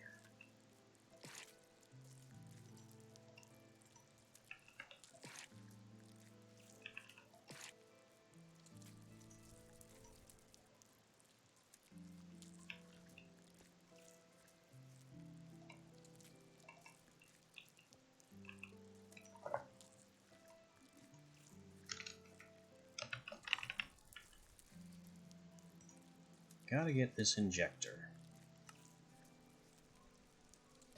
which is made of flesh, minerals, fibers, and more fibers. Flesh, minerals, tough fibers, those fibers. Bioinjector. Easily done.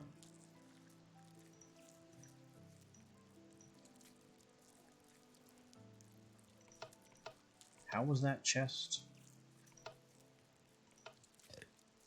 the chest is also living flesh and bone fragments, which I also happen to have.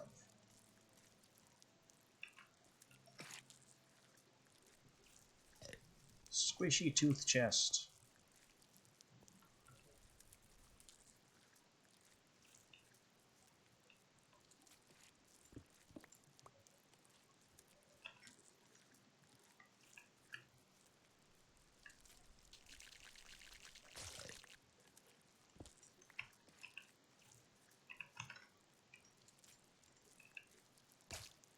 Which looks like that.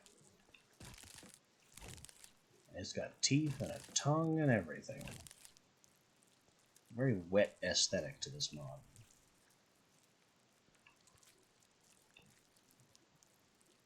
I don't remember why I wanted that chest. Maybe just for completeness' sake.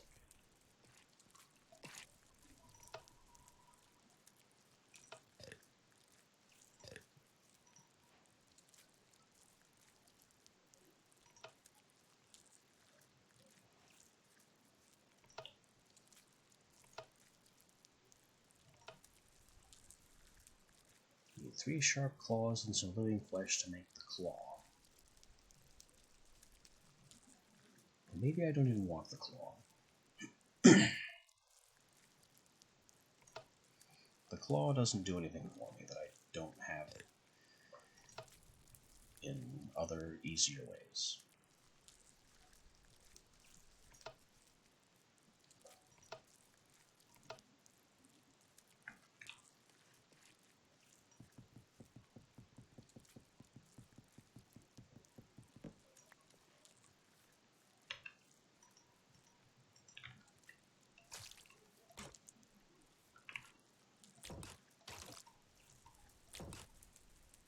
We now have meat door. Yay! I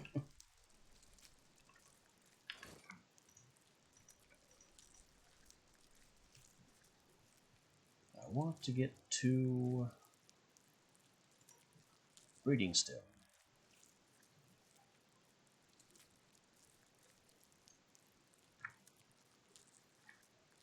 Breeding stem requires genetic compound. Genetic compound requires organic compound. Organic compound starts with an empty vial, is made from bile and nutrients. Nutrients come from nutrient paste.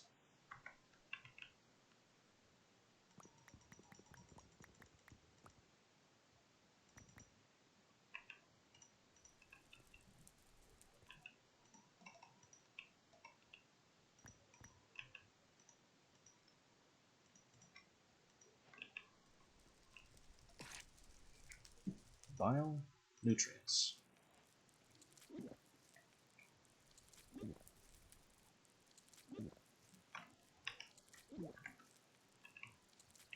Then from the organic compound, we need to add hormone secretion and more nutrients to make them organic.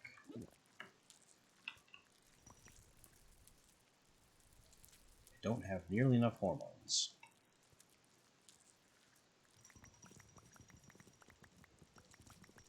Hormones come from mostly bone marrow, I think.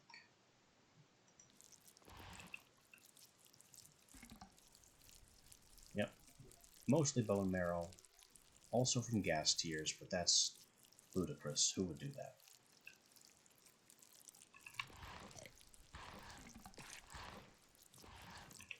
While that's digesting, I have other business to attend to.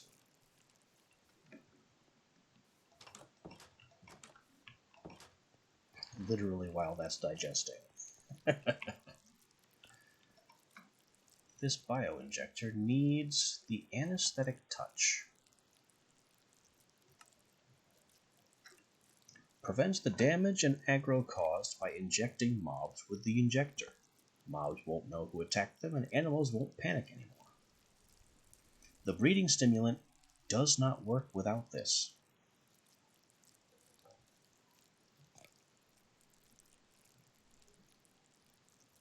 Also, I didn't know the item could take damage.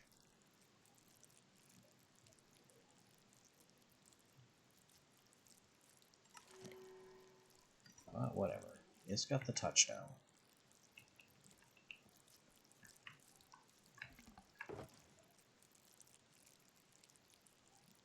And it sounds like opening a shulker box.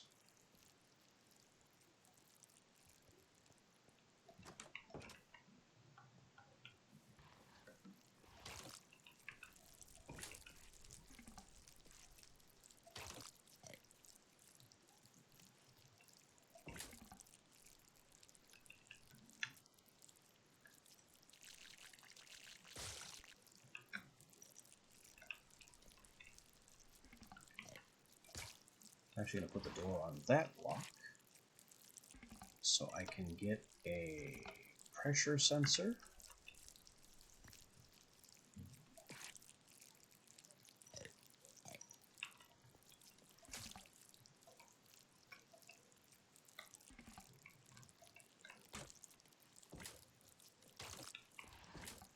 Now the door automatically closes behind me.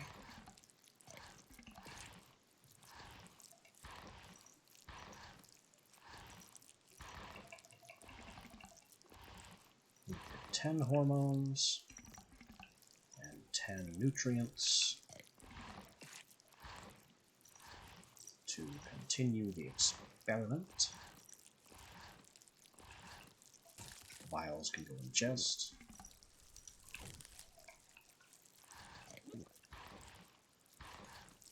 And once we have the genetic compound, it's more nutrients, more hormones, cocoa beans, and any flour.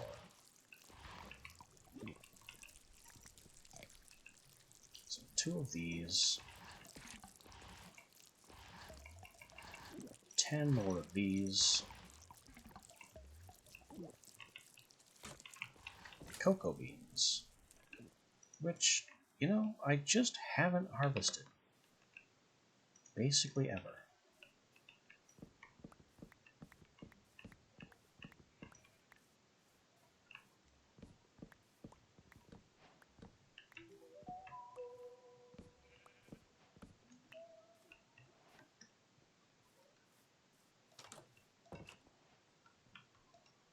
And hone my axe too. Speed? No. Chop efficiency. That's not much. But with efficiency boosts, every little bit does indeed help.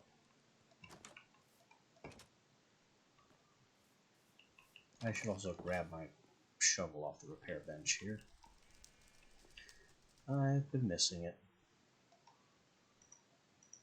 Our Enderman is done dying. That's a lot of Ender Pearls. Definitely worth that particular effort.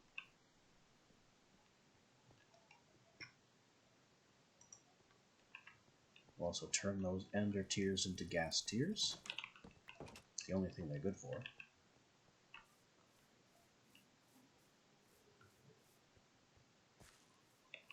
Oh, I need to replant cocoa beans.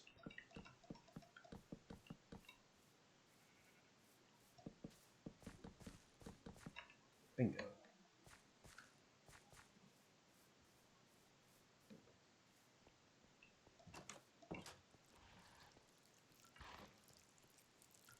I need to be in the squishy room. Not this way, this way.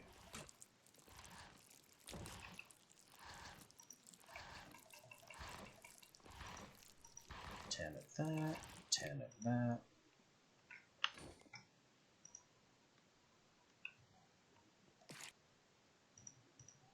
And then 10 flowers. Which, I don't think I have any flowers in the system.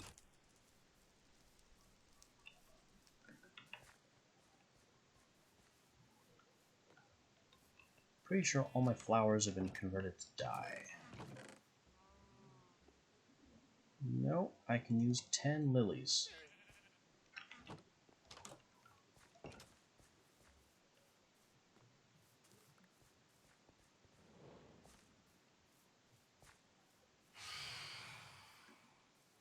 These phantoms need to give you rest.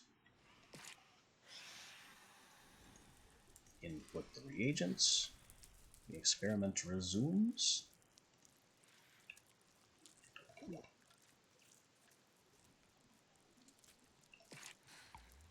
I'm just going to take the first one and load it in. Wait, no, we need at least 2.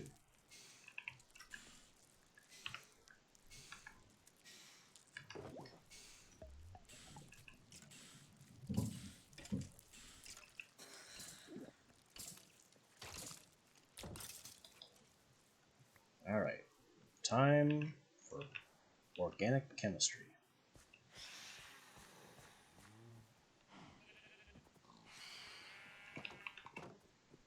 I've often complained that there simply aren't enough cows in here. We jab that cow, we jab this cow, and yeah, go find each other. Now it's cow time.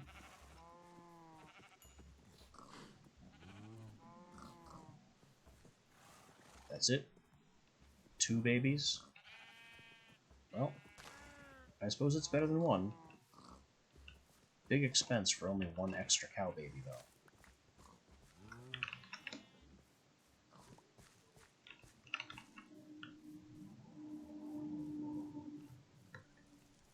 And the injector does take damage. That's unfortunate.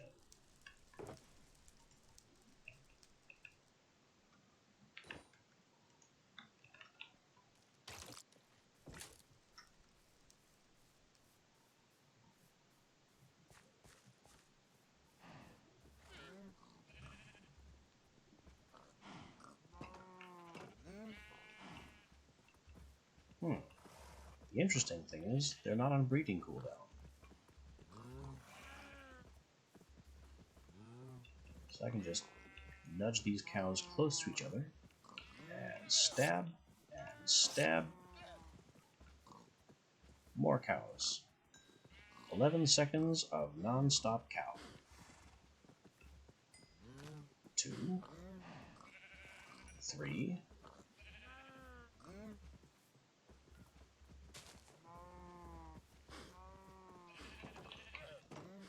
Alright. We are successfully multiplying cow.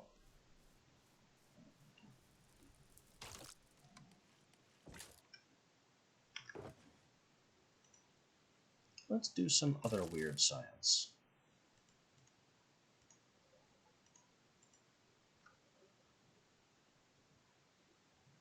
Not really concerned with the aging serum, since the cows will grow up in due course, and I have no rush there. What about enlargement, though?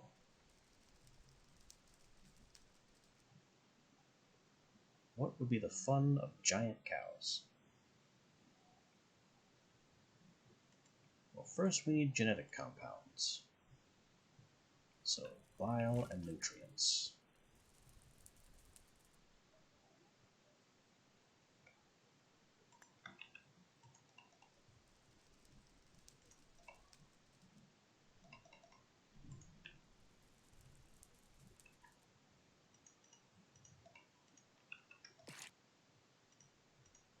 Bile and empty vials.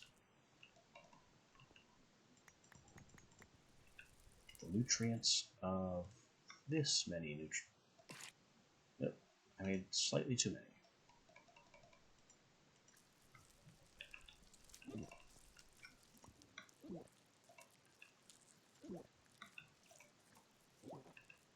That's why I won't put this away, I took it all.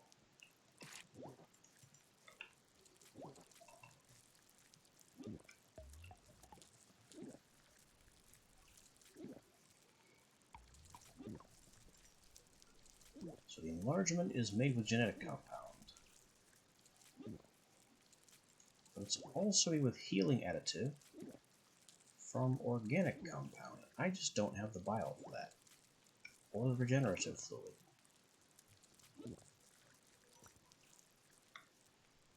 So I need to break down some more bile glands.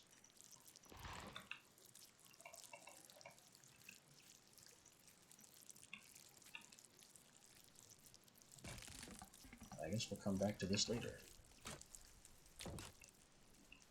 The science will continue.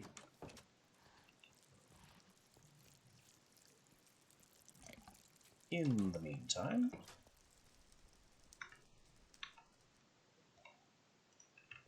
our improved Crusher has been summoned. He's got a sword. And he also looks like a blaze. Like his face is straight up ripped off of a blaze. The whole fire tornado legs thing he's got going on is cool, though. Can't complain there.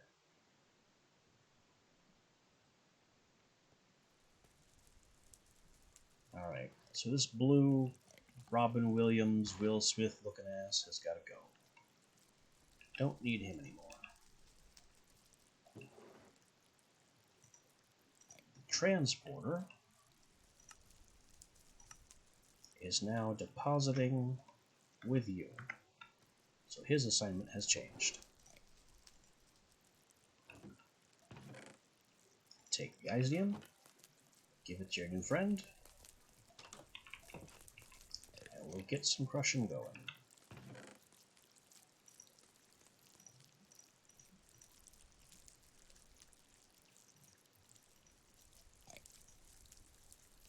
I'll eat eggs in here.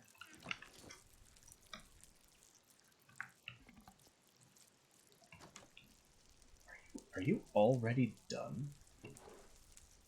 He is. When they say fast, they aren't kidding.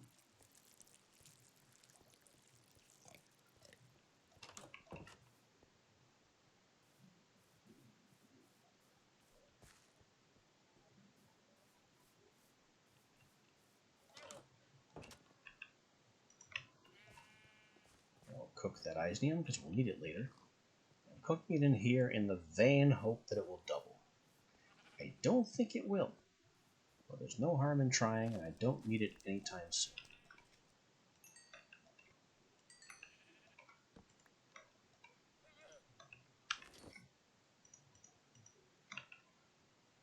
What else we need right now is a brimstone charm.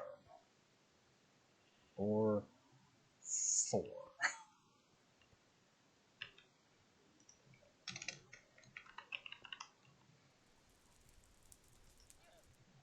Brimstone charm is mostly fine. It's a mana weaving recipe. But the big thing is the greater mode of fire here, which requires a lesser mode of fire, which requires a whole bunch of crap.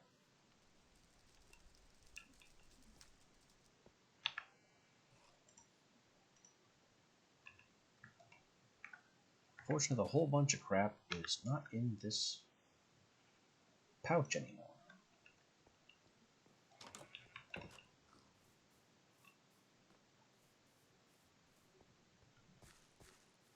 We put that in the new rift.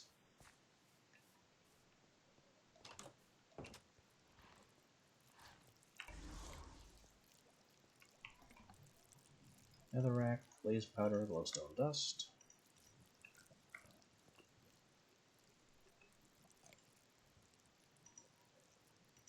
And the lesser one is 3 of each. 1 glowstone on the central pedestal. So 1, 2, 3. Netherrack 1, 2, 3. Blaze powder 1, 2, 3. Activate. Fire emote incoming. I'm not concerned because the upgraded broom will deal with it. This guy has made all the potatoes that are fit to potato.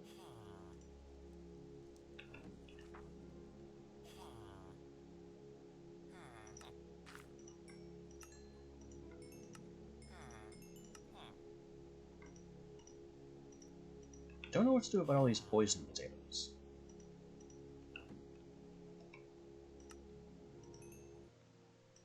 Do they even do anything? I can make buckets of poison. I can feed them to my decomposer to get toxin. Are either of these in any way useful? Buckets of poison become potions of poison. I can re-poison the potato. And I can make a poison tip enchantment.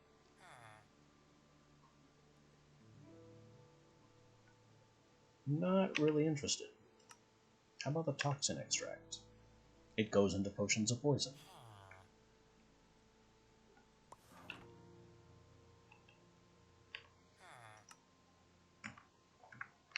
So, poison potatoes are useless. Gotcha.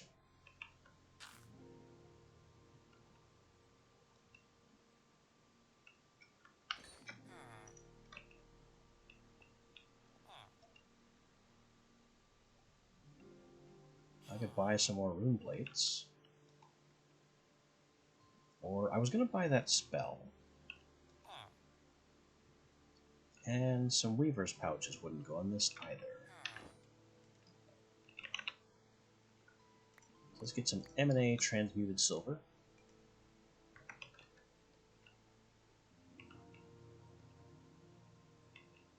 Are they? Let me check that.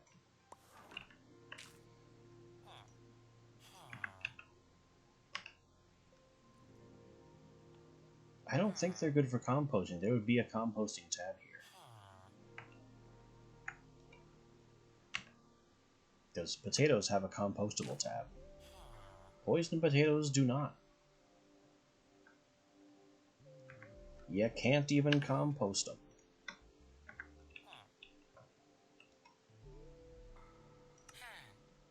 Alright. Let's see if this is a different spell. I'm going to take all these that you can give me. Only 8. Big disappointment. Truly, truly pointless. Take some of these, because I'll need them later.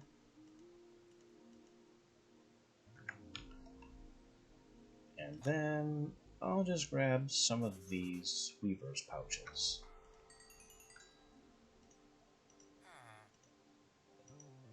I feel good about my purchases today.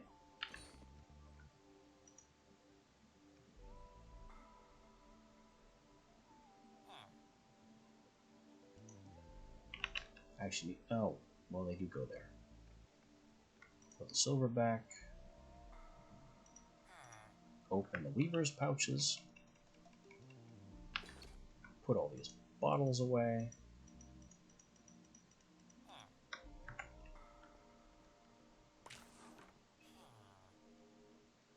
Need to fire the rune plate.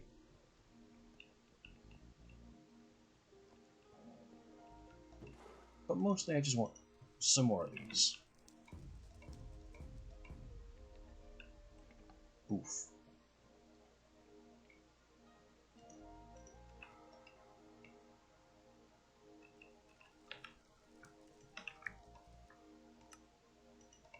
And 4 of them we need to upgrade.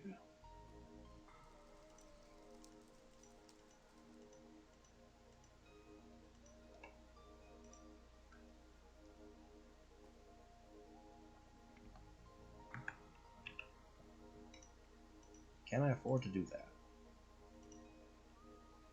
Blaze powder and living flame. Should be easy enough.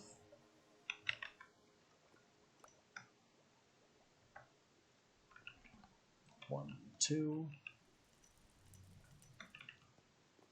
1, 2. The moat itself.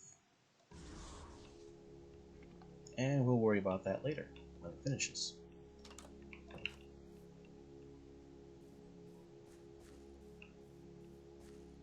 How far away do I have to go to make the humming stop?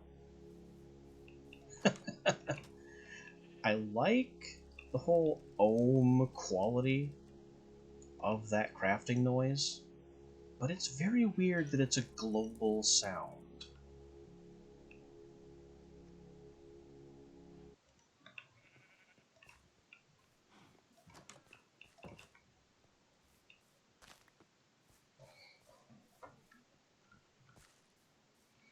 Imagine a multiplayer server with this magic mod, and as soon as anyone advances to tier 4, all you hear is "oh" constantly. It just starts and stops at random, with no rhyme or reason to it.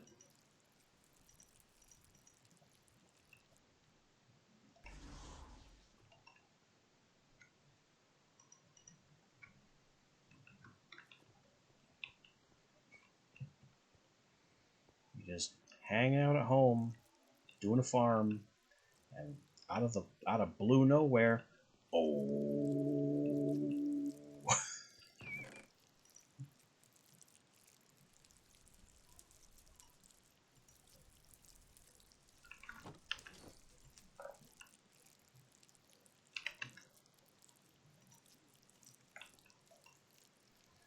Alright, tier 4 crusher. Isium, Emerald, Diamond, Gas tier. I just want to make sure that I know what I'm doing with this ore.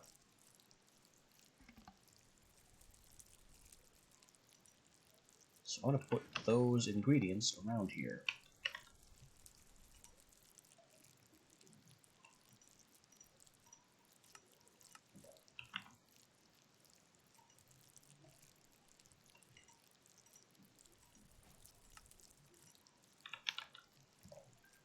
Emga. No, just Ga.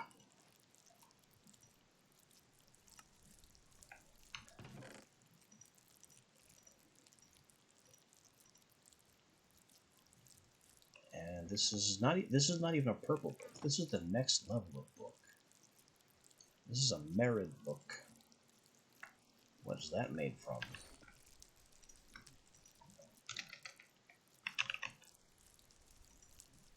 That is purple and orange. Weird. But okay, I guess if that's what the mod wants to do.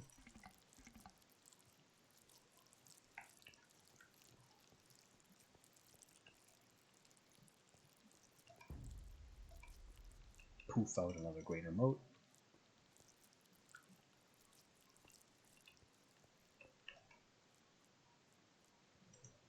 Apparently we don't get to watch the fire refill. There's still the 5 and the 16 that I don't know what those mean. But at least this shows us that, you know, I have ownership of this thing, and it can be made public, or locked to faction, or locked to Minecraft team. Which is very nice that you can do this. This means that in a multiplayer server, you don't need every individual player capturing 6 of these damn things on their own.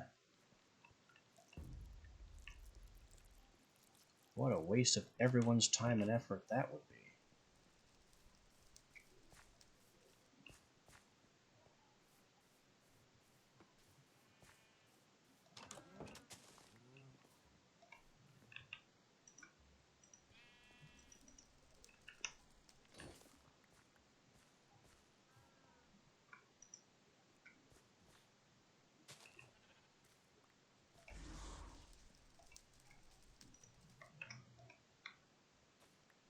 I keep reflexively clicking on this again because in older versions, if you shift right-clicked on the rift, it would immediately close. And so it's a habit for me to immediately try to reclose the rift right after I'm done with it.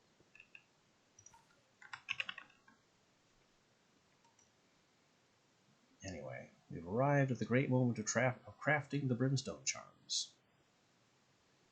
2 blackstone, magma block, 3 gold.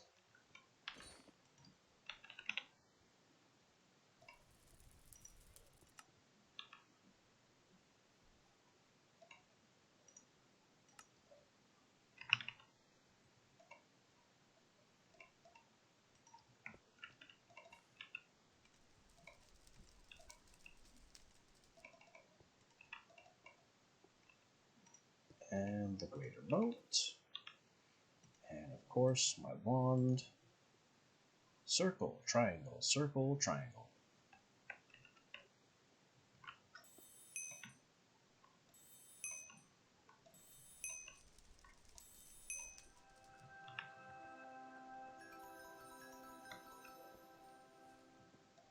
1 charm, 2 charm, 3 charm, 4 charm.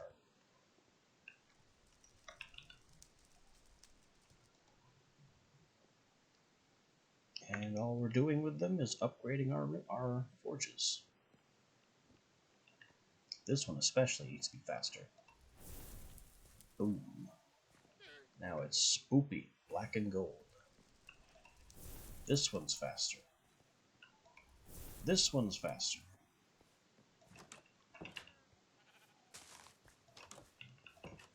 Yours is faster.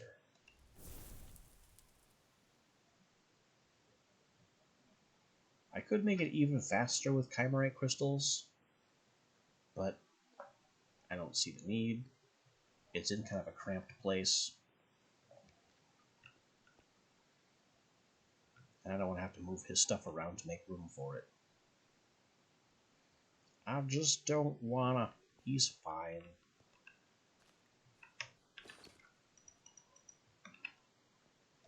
You can have these plates I made, though.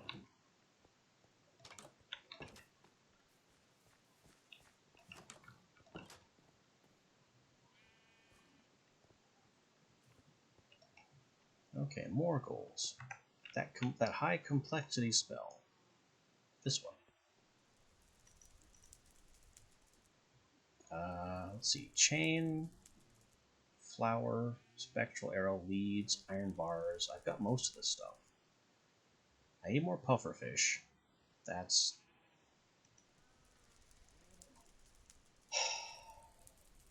I have a plan. I'm not gonna make this spell just yet. Instead, we're going to solve the pufferfish problem.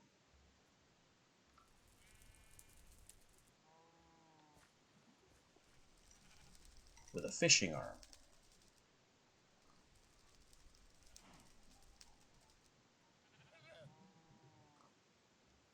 And a grabber arm.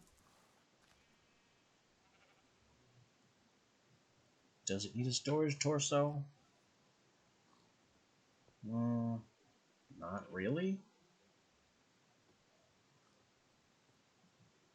Not really. We can give it a basic torso. Then he can have a basic head. And this is all salvaged parts. So the only thing I need to make is a set of legs.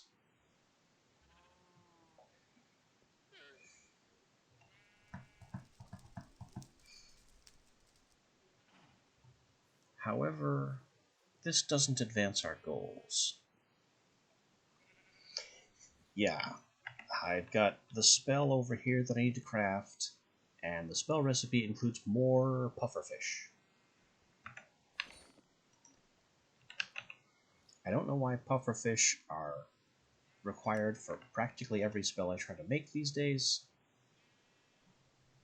Maybe it's part of the damage, just every spell damage type involves pufferfish. I could look that up, but that would be a while. So what we're going to do now is make a golem that will fish for us.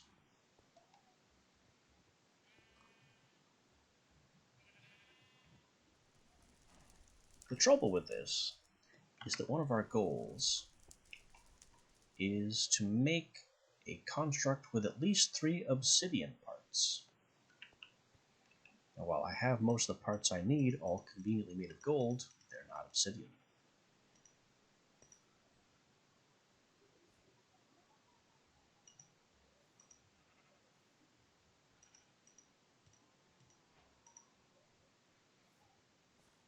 So I may have to make at least 3 obsidian golem parts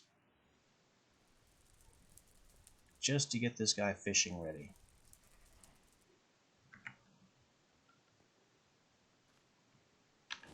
And it may also help to look up which parts would be advantageous to make from obsidian.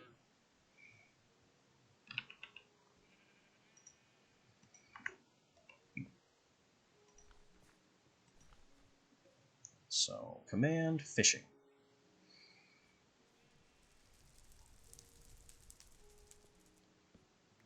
Not gather for command fish. Fish at the specified location. Must be a water source block. Have to target it with the rune of marking.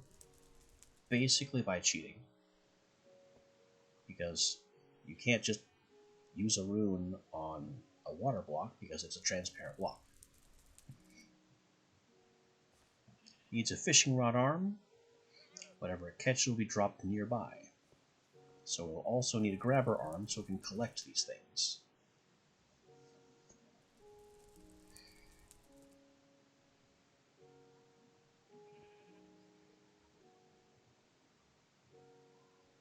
It doesn't say how to fish better.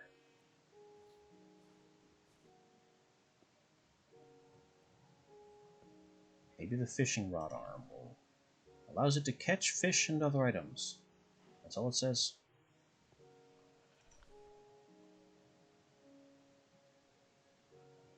That's all it says.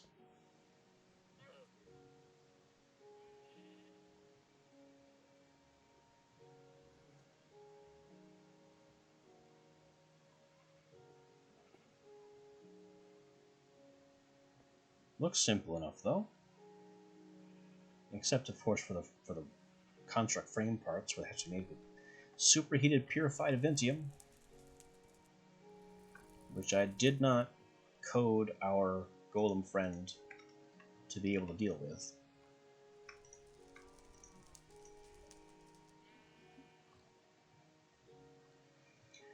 So at least 3 obsidian parts.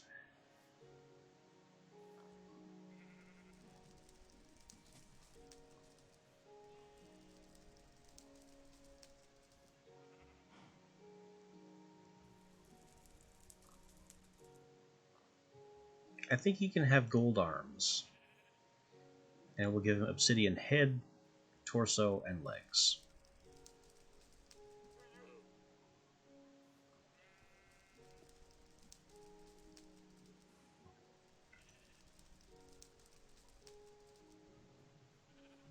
Yeah, I like that idea.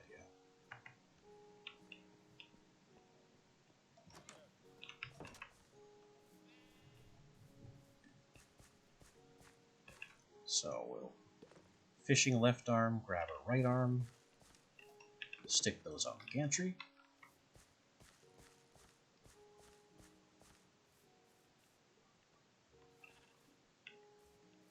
And we're going to, we need to go in here.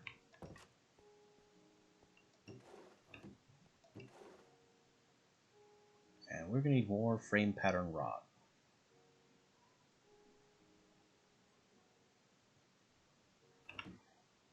I would like him to help, but I have not coded him to help.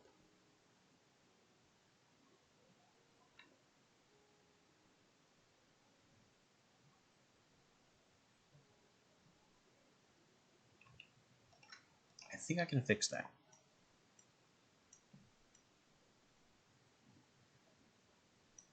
It would be in the taking metal step. Yeah. Is there superheated Ventium? If not, is there regular Ventium?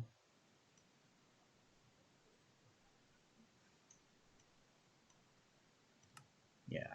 If not, we just pull this out of the fail state.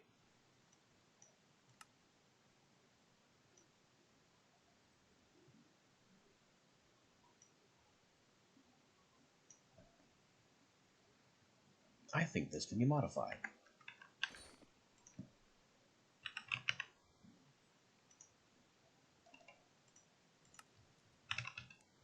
I didn't leave the ledger in here. Let's go get our ledger.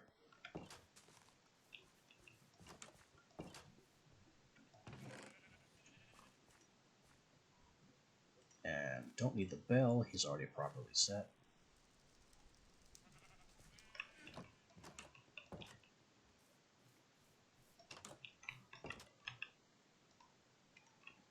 Problems at this tier are always fractal. So you need to do one thing, which means you need to do something else, which means you need to do something else, which means you need to do something else. And it just it just goes back and back and back until you finally reach a problem that you can take care of. And then you begin the glorified fetch quest along the way to fix all the rest of your problems.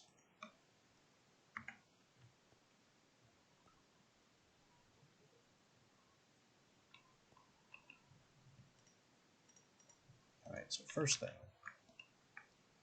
Ledger superheated purified.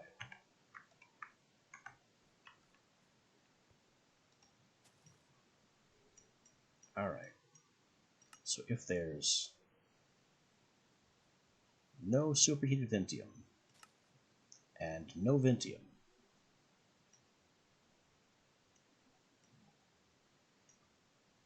then the next question you should ask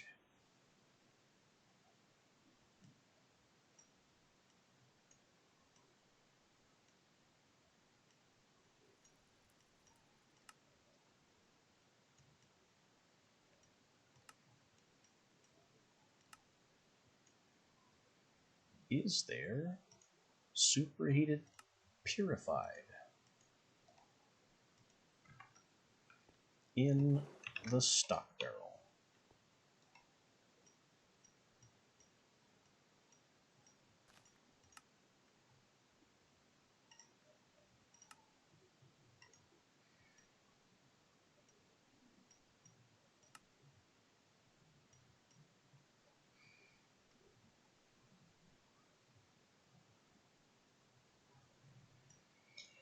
Yeah, there's a word for this kind of programming. I think it's block programming. Could be wrong on that. But there's just it's called a thing.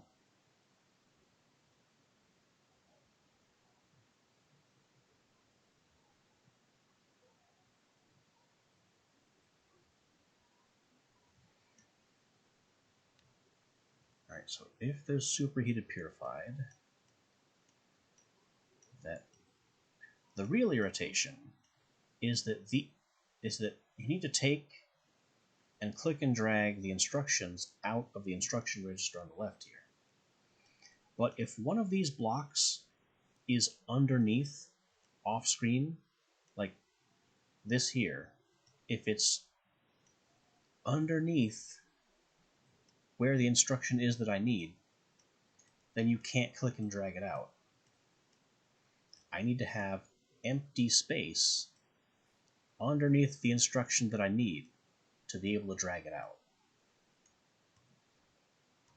That's been a bug for quite some time, and I don't really know how to adequately report it to the dev. I just kind of deal with it.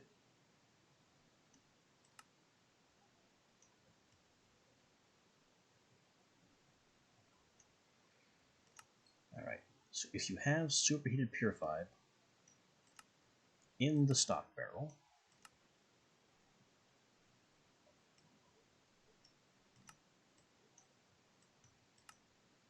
then you take it from the stock barrel,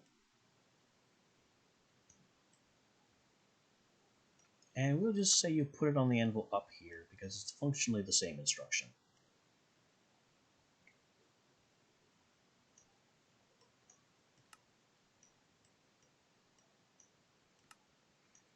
And then if there's not,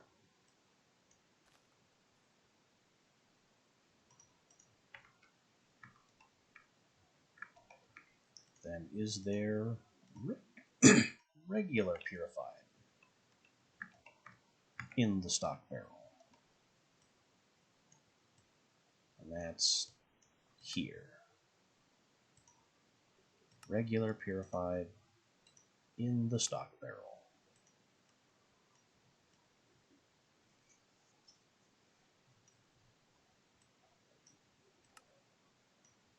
And if so, then you take the regular purified from the stock barrel, and can I just hook that back in here? Place, no, because it has to specifically take superheated Ventium from there, so I can't just hook back up here because this is specific.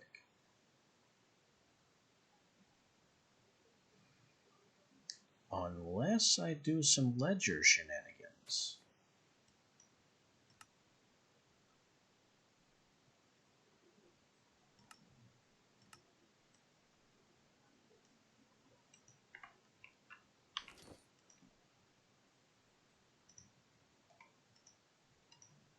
We're gonna do some shenanigans.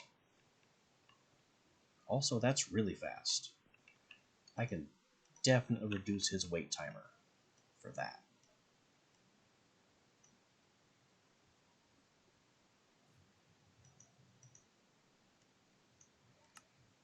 Alright, so he takes the Vintium, this is the purified from the stock barrel.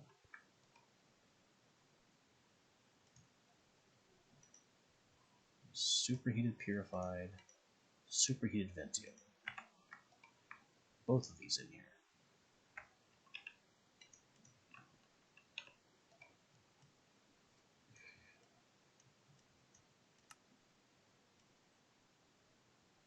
And he uses the regular purified on the Rune Forge. Goes into a wait step. We'll take that down to 4 seconds. 4 seconds should be enough. After 4 seconds, he will take either superheated purified Vintium or superheated Vintium. So this instruction block now works for both. And then whichever he's got goes on the runic anvil.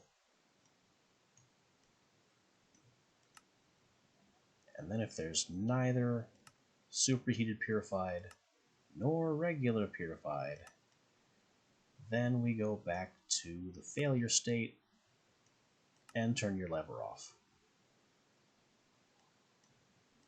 Why is this broken? Because this isn't pointing at the barrel.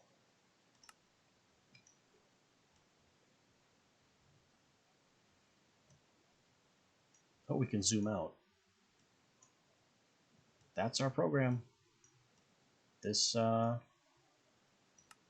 tangled mess is every instruction he needs.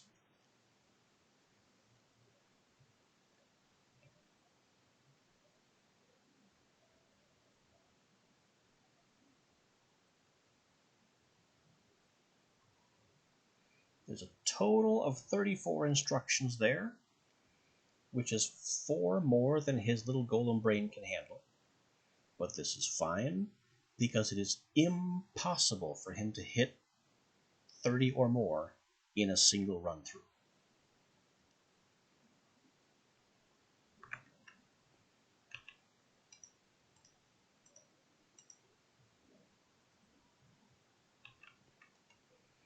So now, if I take, say, frame pattern rod, and give him some superheated purified,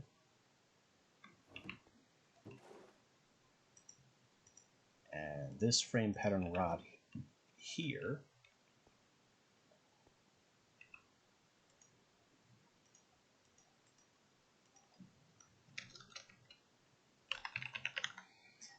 then we can have him make me the parts for some legs.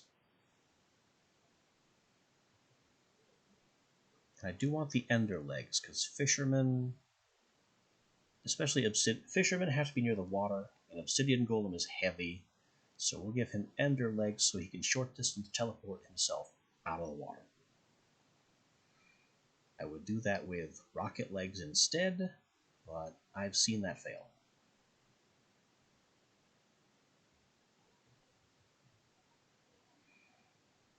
So we need 2 rods for the legs. Torso doesn't use rods. Head doesn't use rods. So all he has to do is use these 2 bars to make me 2 rods. Get to it, buddy.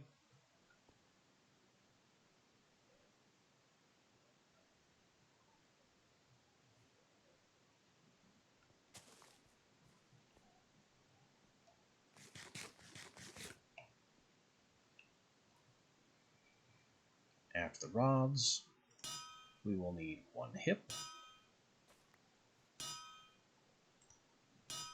one head, and I already have a torso.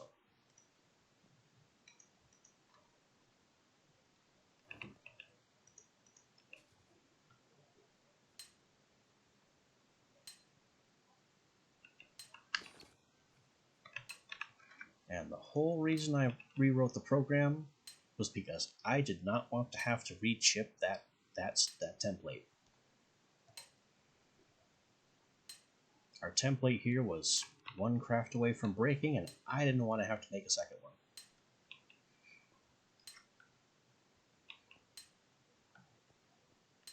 So I outsourced it.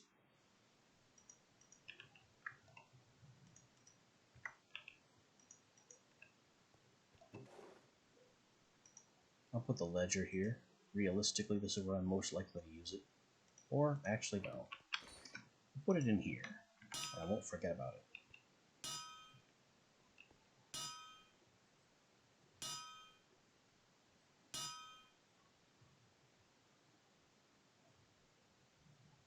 Right, rod complete. And he's out of metal, so he's done.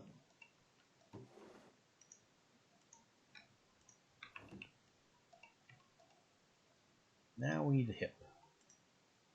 I shouldn't need a runesmithing pattern in here, because he's not going to break the hip template. But I'll do that anyway.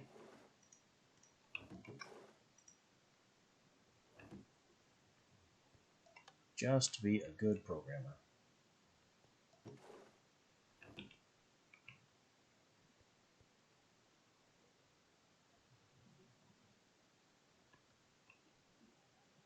And the last part is going to be the head. We don't need a smart head to fish. We also definitely don't need a horn head. The point of the horn head is to draw aggro. So this is used for combat golems to make sure the mobs target them and not you.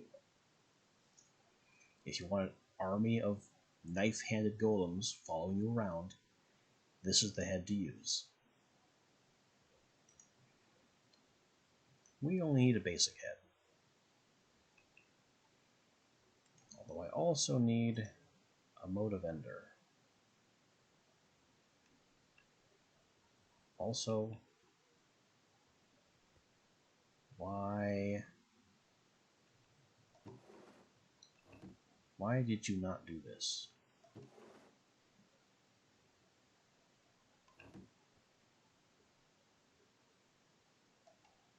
Something is flawed. He gave up rather than smithing the thing.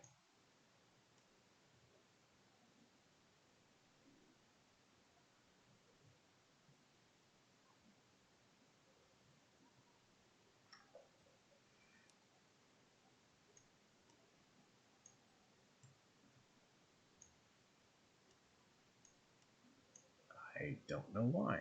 He is able to runesmith. So there's no reason that he shouldn't have just smithed that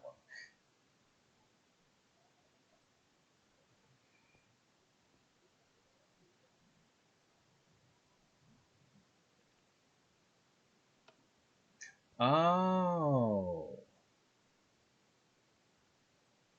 He's right. It's my fault. This is the wrong metal.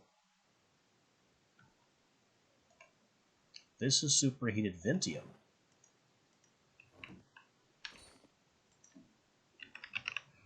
I need superheated purified Vintium.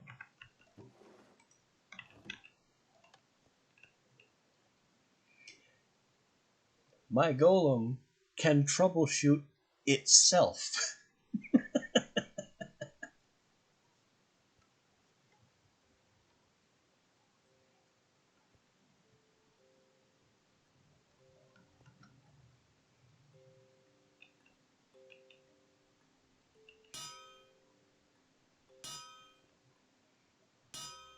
So that's my fault for putting the wrong metal in there for him.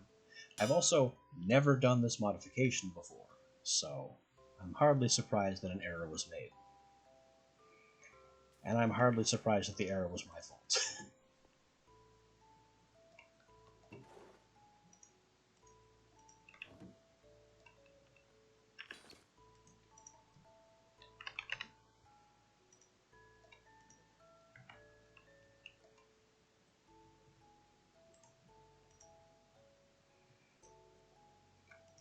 This is true. It was a case of what they call GIGO. Garbage in, garbage out. My inputs were garbage. Huh. Did I have a little connection hiccup there? I was saying this was a case of GIGO, as they say in programming. Garbage in, garbage out. My inputs were garbage, and therefore the output was garbage. But the black box in the middle that makes everything run, that was actually fine.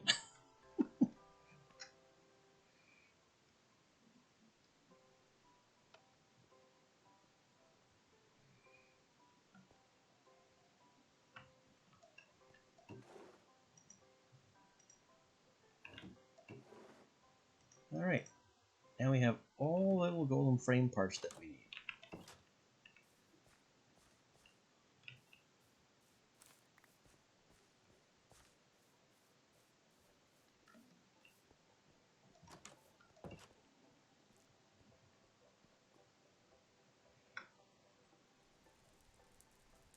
Gotta make a moat of ender to get these legs running properly.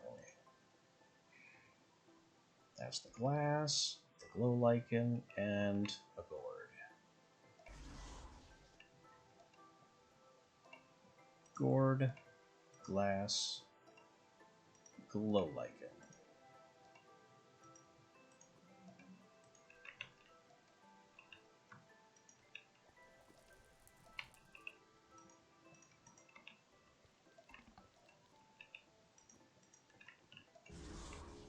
Oh.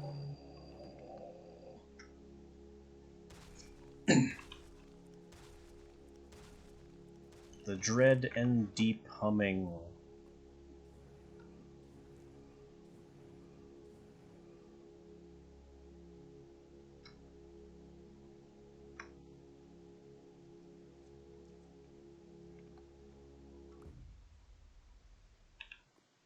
I'll just go ahead and make a couple more. We will absolutely need them in the future.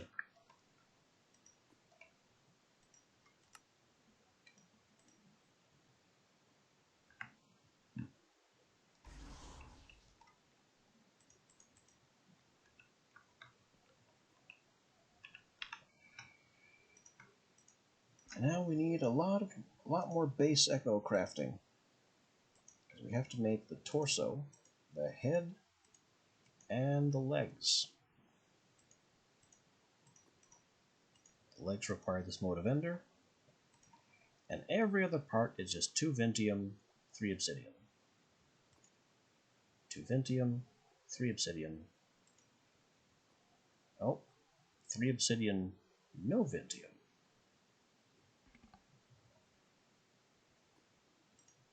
Regular legs would require Ventium. The mode of ender takes the place of that. So 1, 2, 1, 2, 1, 2, 3, 1, 2, 3, 1, 2, 3.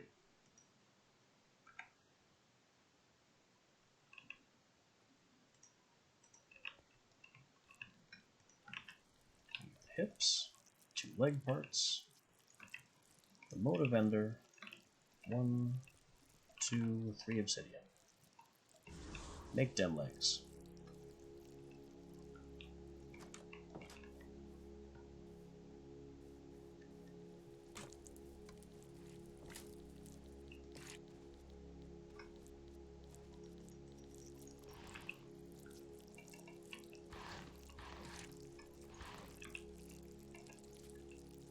Empty out our squishy things here. They were kind of choking on what I was asking them to do.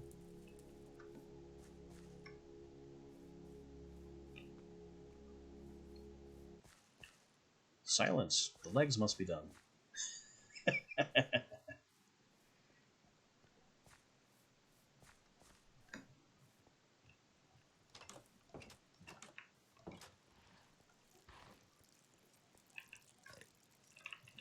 Head to Ventium. 3 obsidian.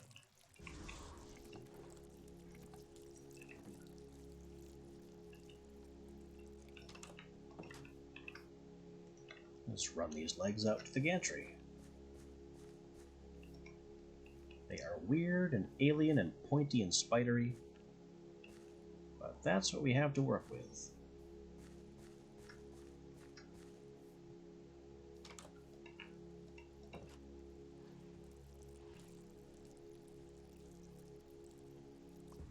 Just in time to get the head.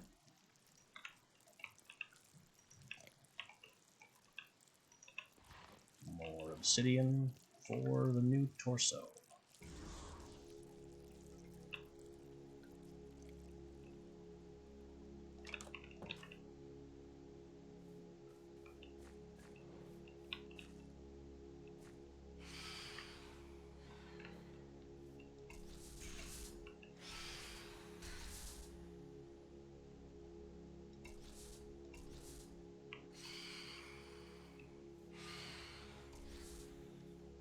Mage Bullet is not fast enough to hit these stupid... unless they're flying directly at me.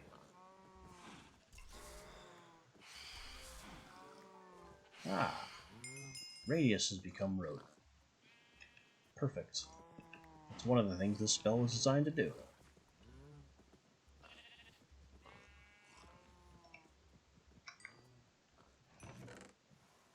Ooh.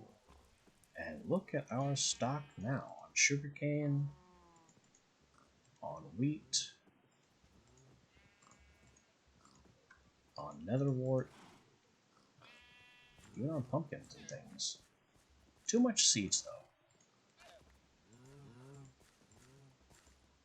I gotta find a way to filter out the seeds.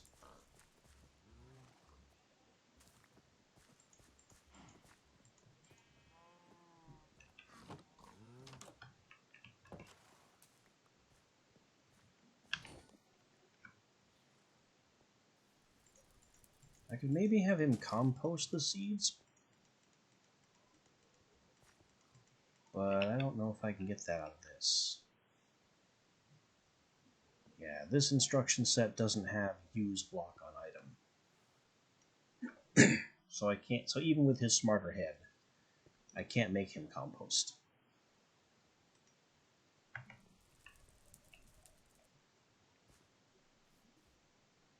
What I will need, though, is another lodestar.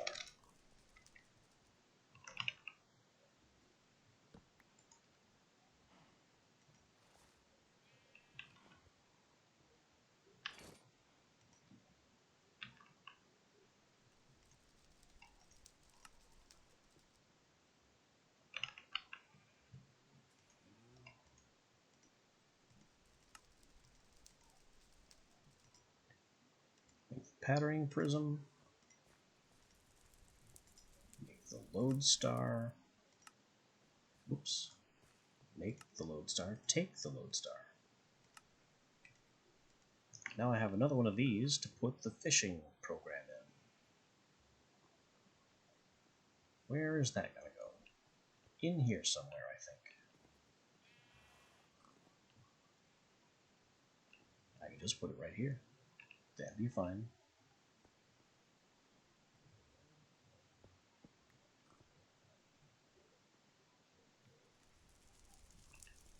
I think I'll stash it right there. That's going to be our fishing program.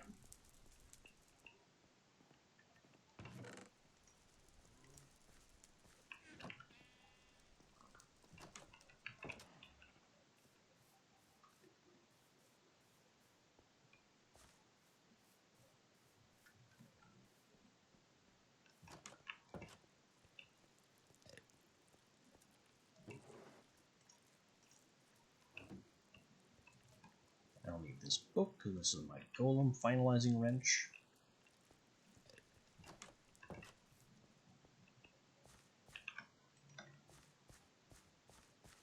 Torso. Hit it.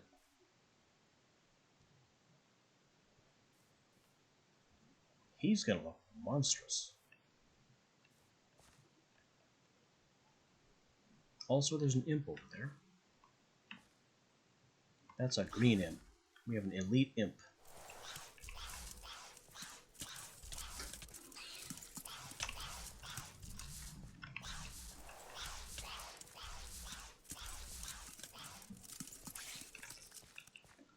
Killed him anyway.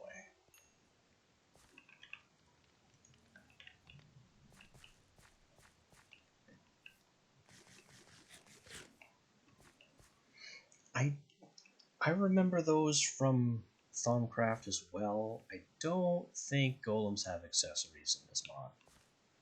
More's the pity. Now, will this tune water? It will. So he's going to need buoyancy, so he doesn't get very, very stuck in the water. And in fact, maybe he needs entirely buoyancy, which he will definitely need more than speed or defense. So we'll just give him entirely water-based augments and put him together with the power of bubbles.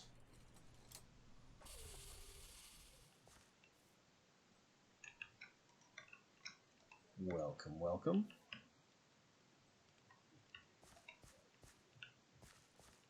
Follow me. He is going to make Enderman noises. This is to be expected. Uh-oh. Bad pixie.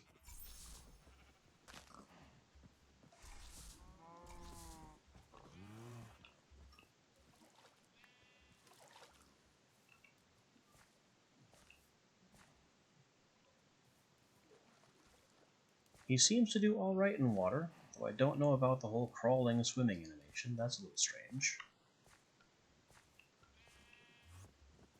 But he doesn't get stuck, which is all I really need.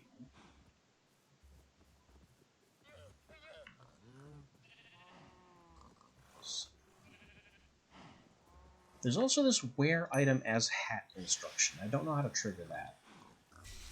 So maybe he can have a top hat.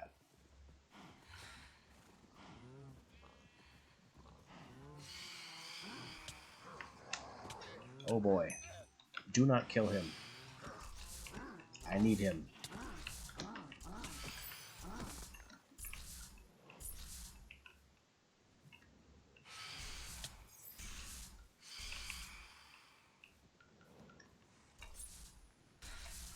More pixies, an elite barkling. We are having a night. I think that's an elite pixie.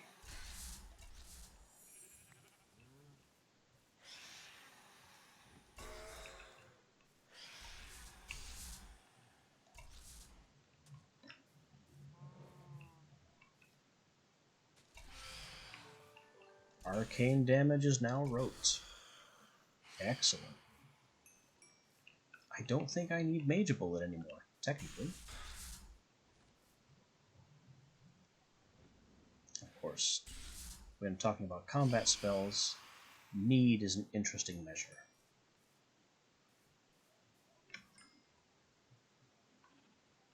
Alright. Are we done now? Is everyone done trying to kill me? I'm just trying to set up a fisherman. This didn't need to be this hard.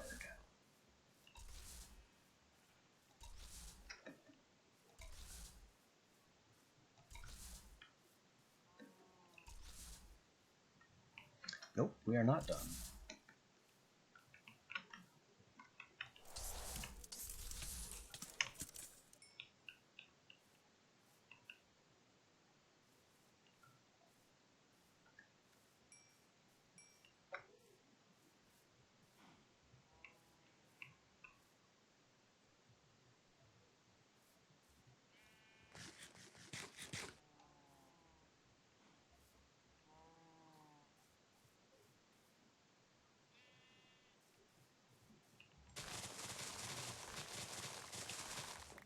Okay. Don't need the manual sugarcane farm, since our farmer up there is more than taking care of our needs on that front.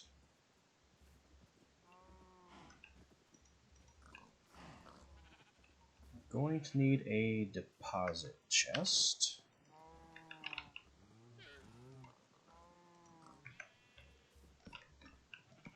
We'll just stick it right there. And that is a demon. Just casually floating around over there.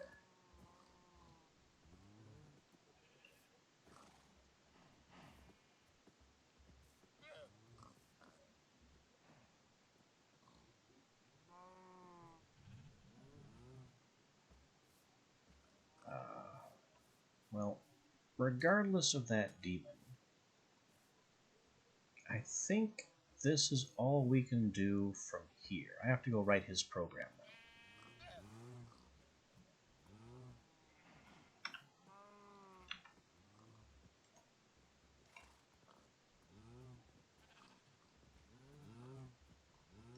Though I am going to need some runes of marking, and maybe this chest's in a bad spot.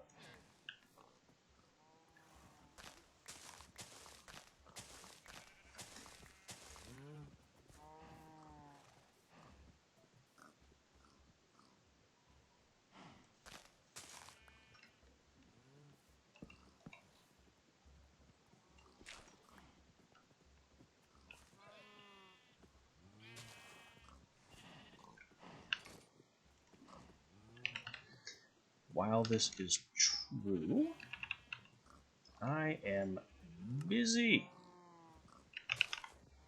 I will deal with him when I am god darn good and ready.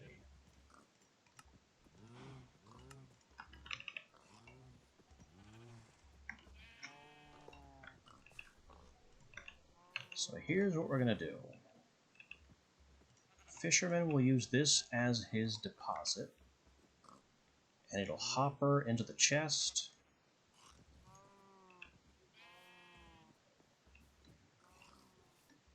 And I'm not too concerned about the demon, if it's even still around.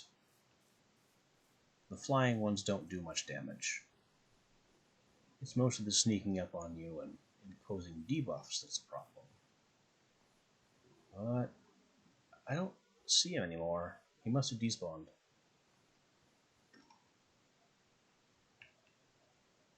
Hello? Floating red lantern wraith? Anywhere?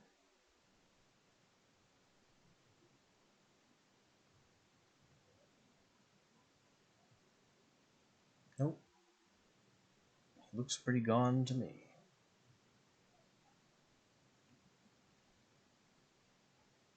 So that problem is taking care of itself.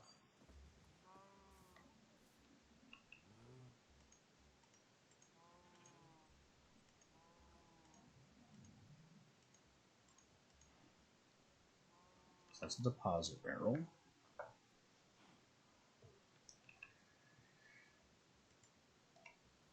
We need to set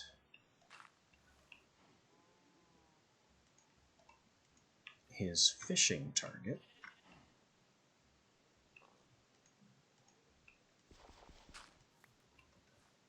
And that's how you have to do that.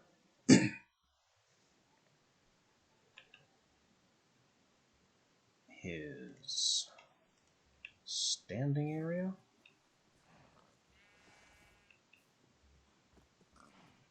So I'll just have him fish from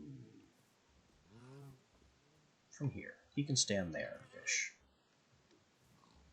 Or no, that was good.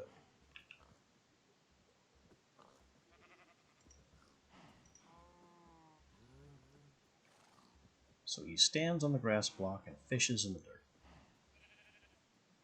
Which isn't dirt anymore. And then I need 2 more runes for his item collection area. Which needs to very much encompass where he stands and the lake.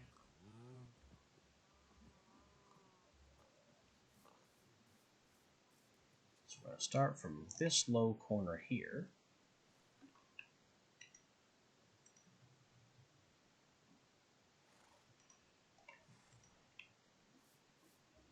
And the other end of his collection radius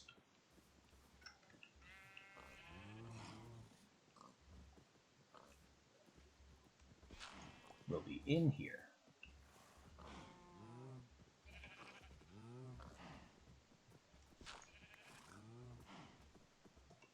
Right there.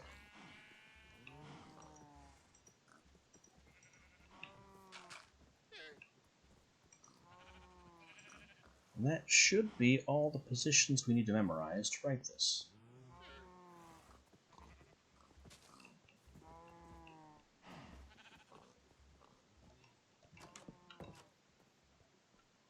Fishing is a reasonably simple program. Well, I guess I could have used one of these instead of an entire lodestar.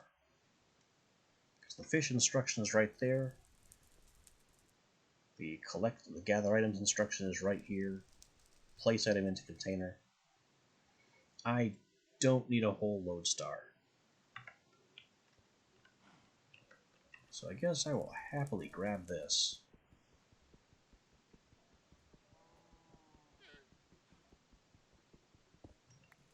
And have it in reserve for later, because these are expensive. I don't need to use them.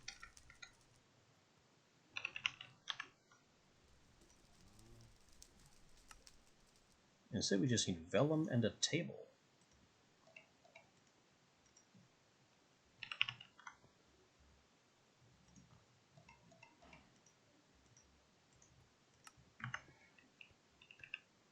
Yep, I made the whole lodestar anticipating I'd need it when I only really need a delegation station.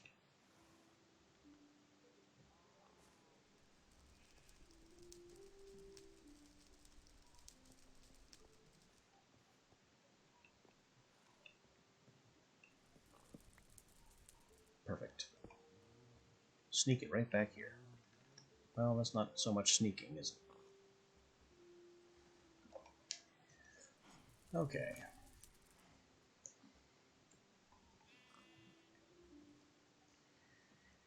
In the whole process of fishing, there are 3 major things he's doing. He's fishing, he's gathering, and he's placing gathered items into a container.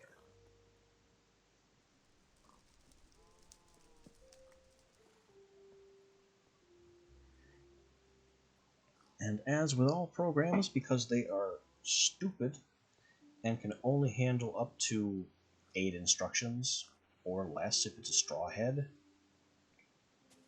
we have to write the program backwards.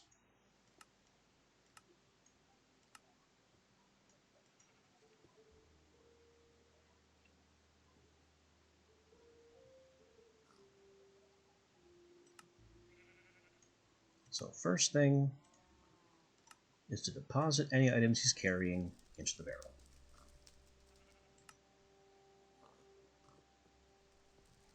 If that fails, then he needs to scoop some items from the area that we've marked.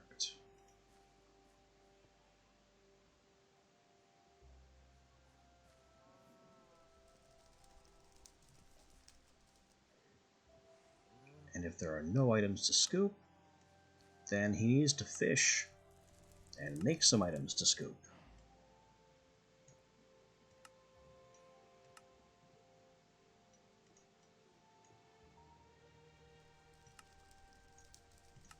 But before that, he needs to move to the grass block target,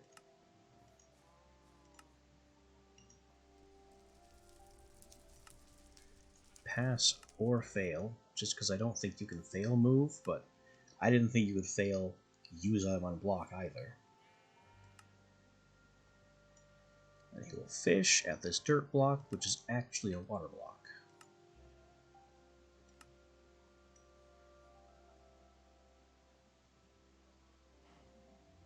And that should be it. that should be all we need. We could have gotten away with a straw head, but I had to have 3 obsidian parts.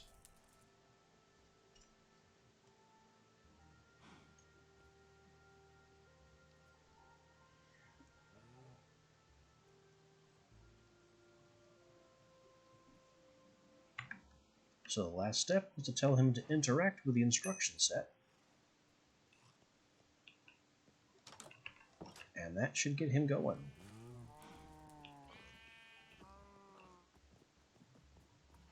And he's already hard at work.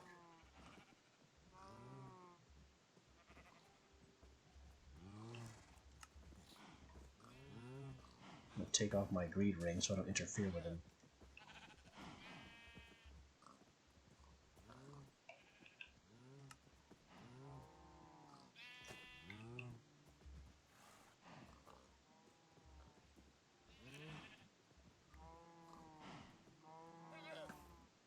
Yep.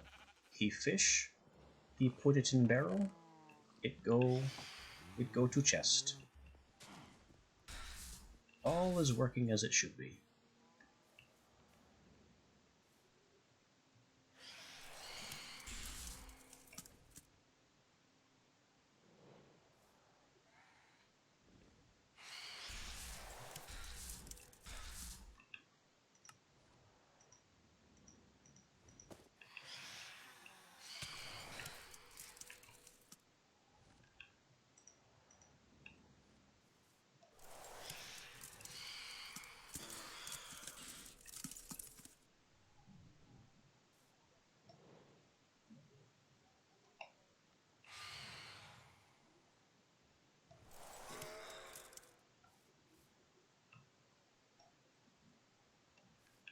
I took off this orb so I could actually hit them with the Eye of Winter spell. The orb was hitting them first, and its range is too great. Got lots of cows now. Thanks to that breeding serum.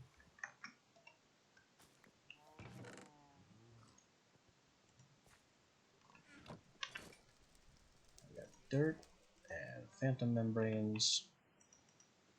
We don't need any of these location markers anymore. So we just clear those.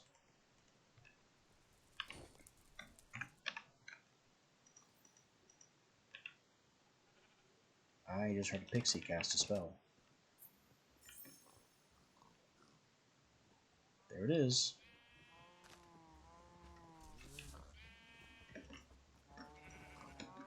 It's harassing my animals. I can't hit it.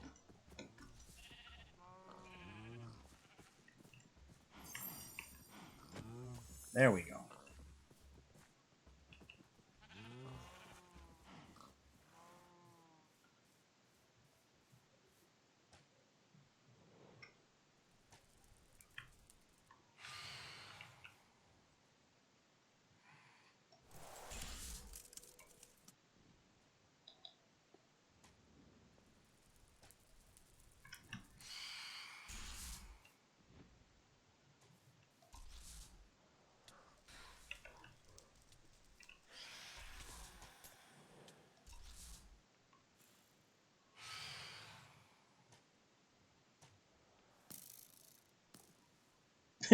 He's trying to shoot the phantom.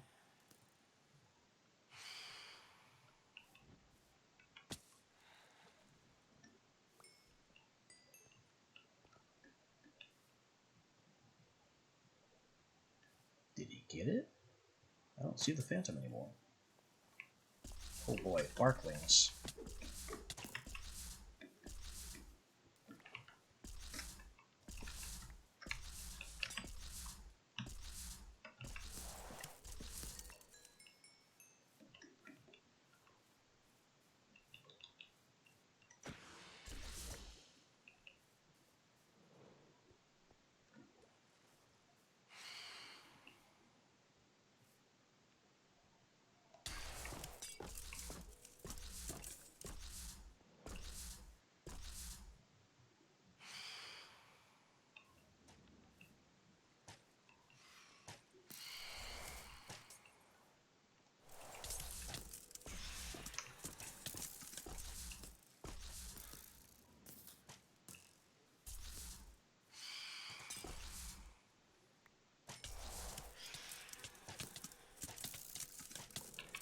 Ow! Ow!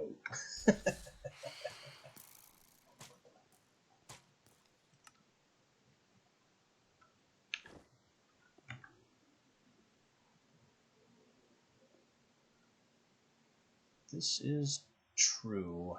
Yeah. I really don't think golems have a way to farm them. And a summon wouldn't really help. What I do have, though, is I have a captured squid.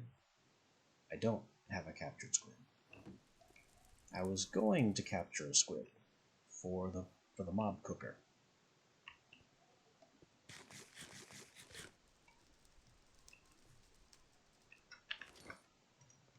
It was on my to-do list.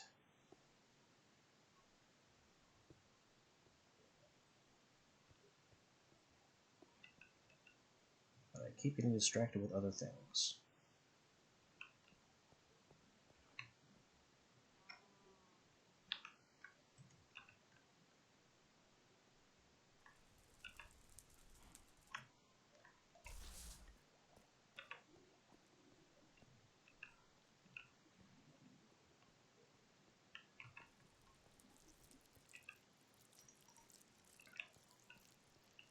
Put the rote book back, don't need it.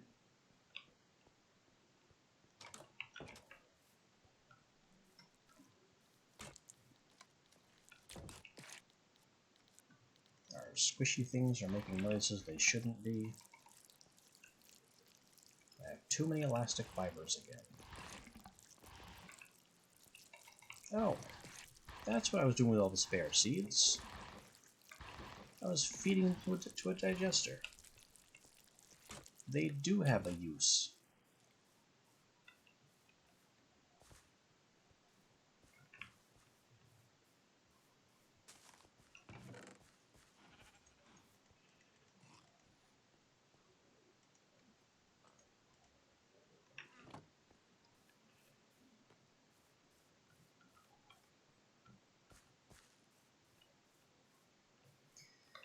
Yeah, poisoned potatoes are still utterly valueless.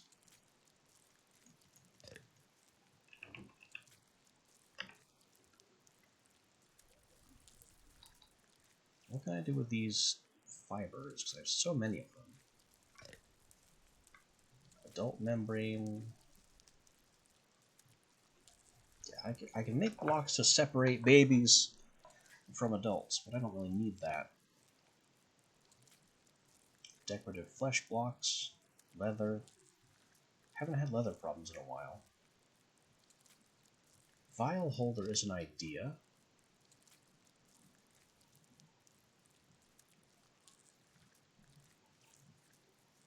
The tongue is just silly. Useful for some mods, not useful for what I'm doing.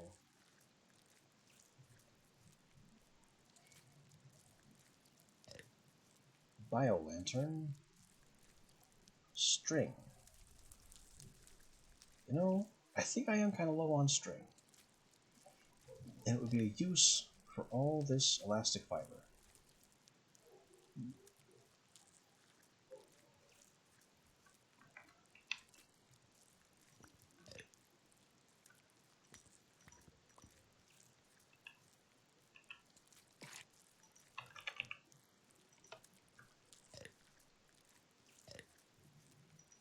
Ooh, stack of string.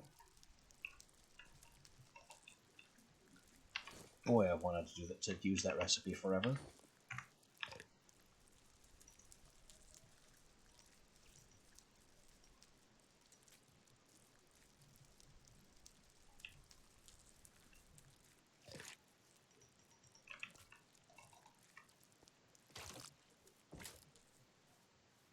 And it's daytime at last. You know we haven't seen in a while? Pillagers.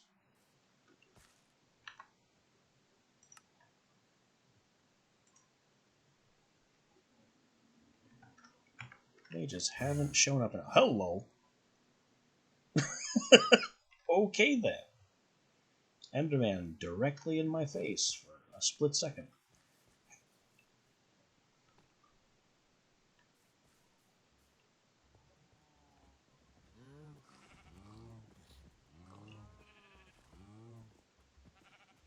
how's the fishing going? We've got puffers, we've got leather boots, we have various other fishes.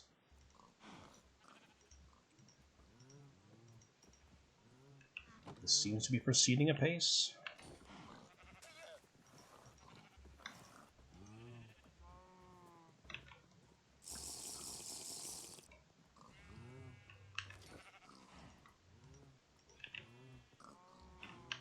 Just put the puffer fish in there.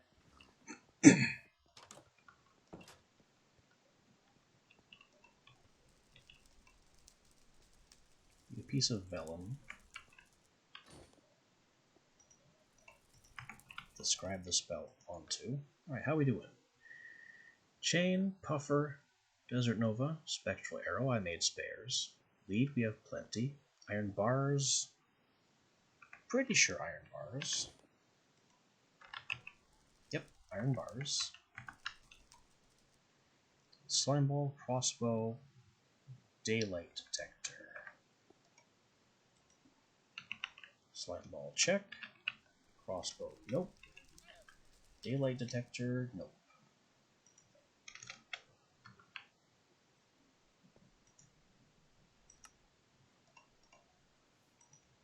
So there's the daylight detector.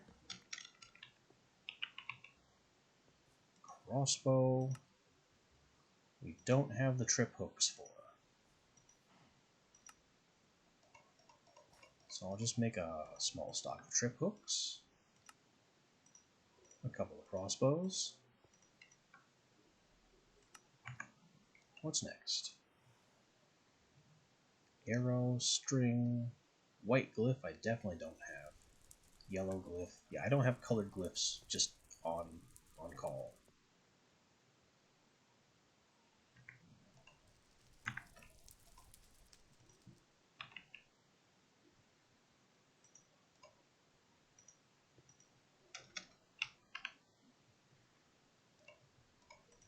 Now we have a white. I need yellow.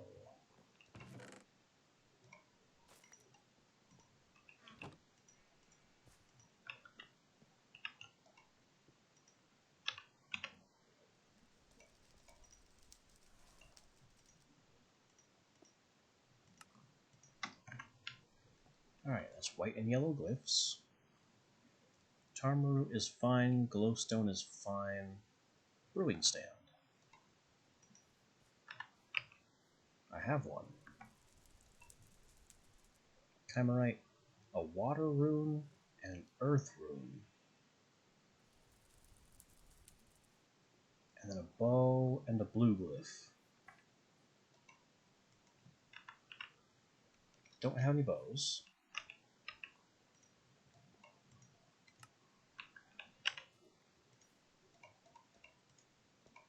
So I'll just make a few bows just so I have them on hand. Stigley, nope.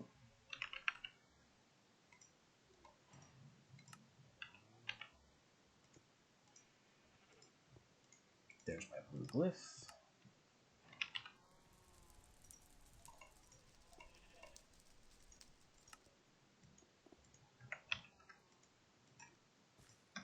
Make a bunch of blue dyes so I have it on hand.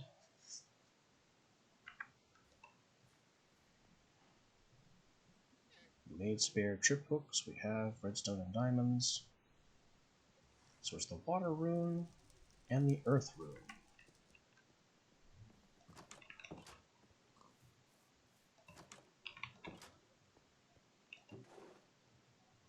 Finally, I'll get to use this superheated Vintium. We have a water pattern.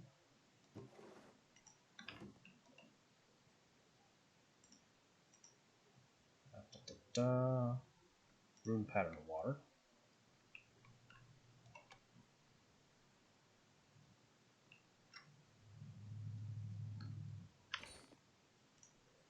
I'm going to need another Vintium on hand. And we haven't made an earth rune yet. So I'm going to have to chip that one personally.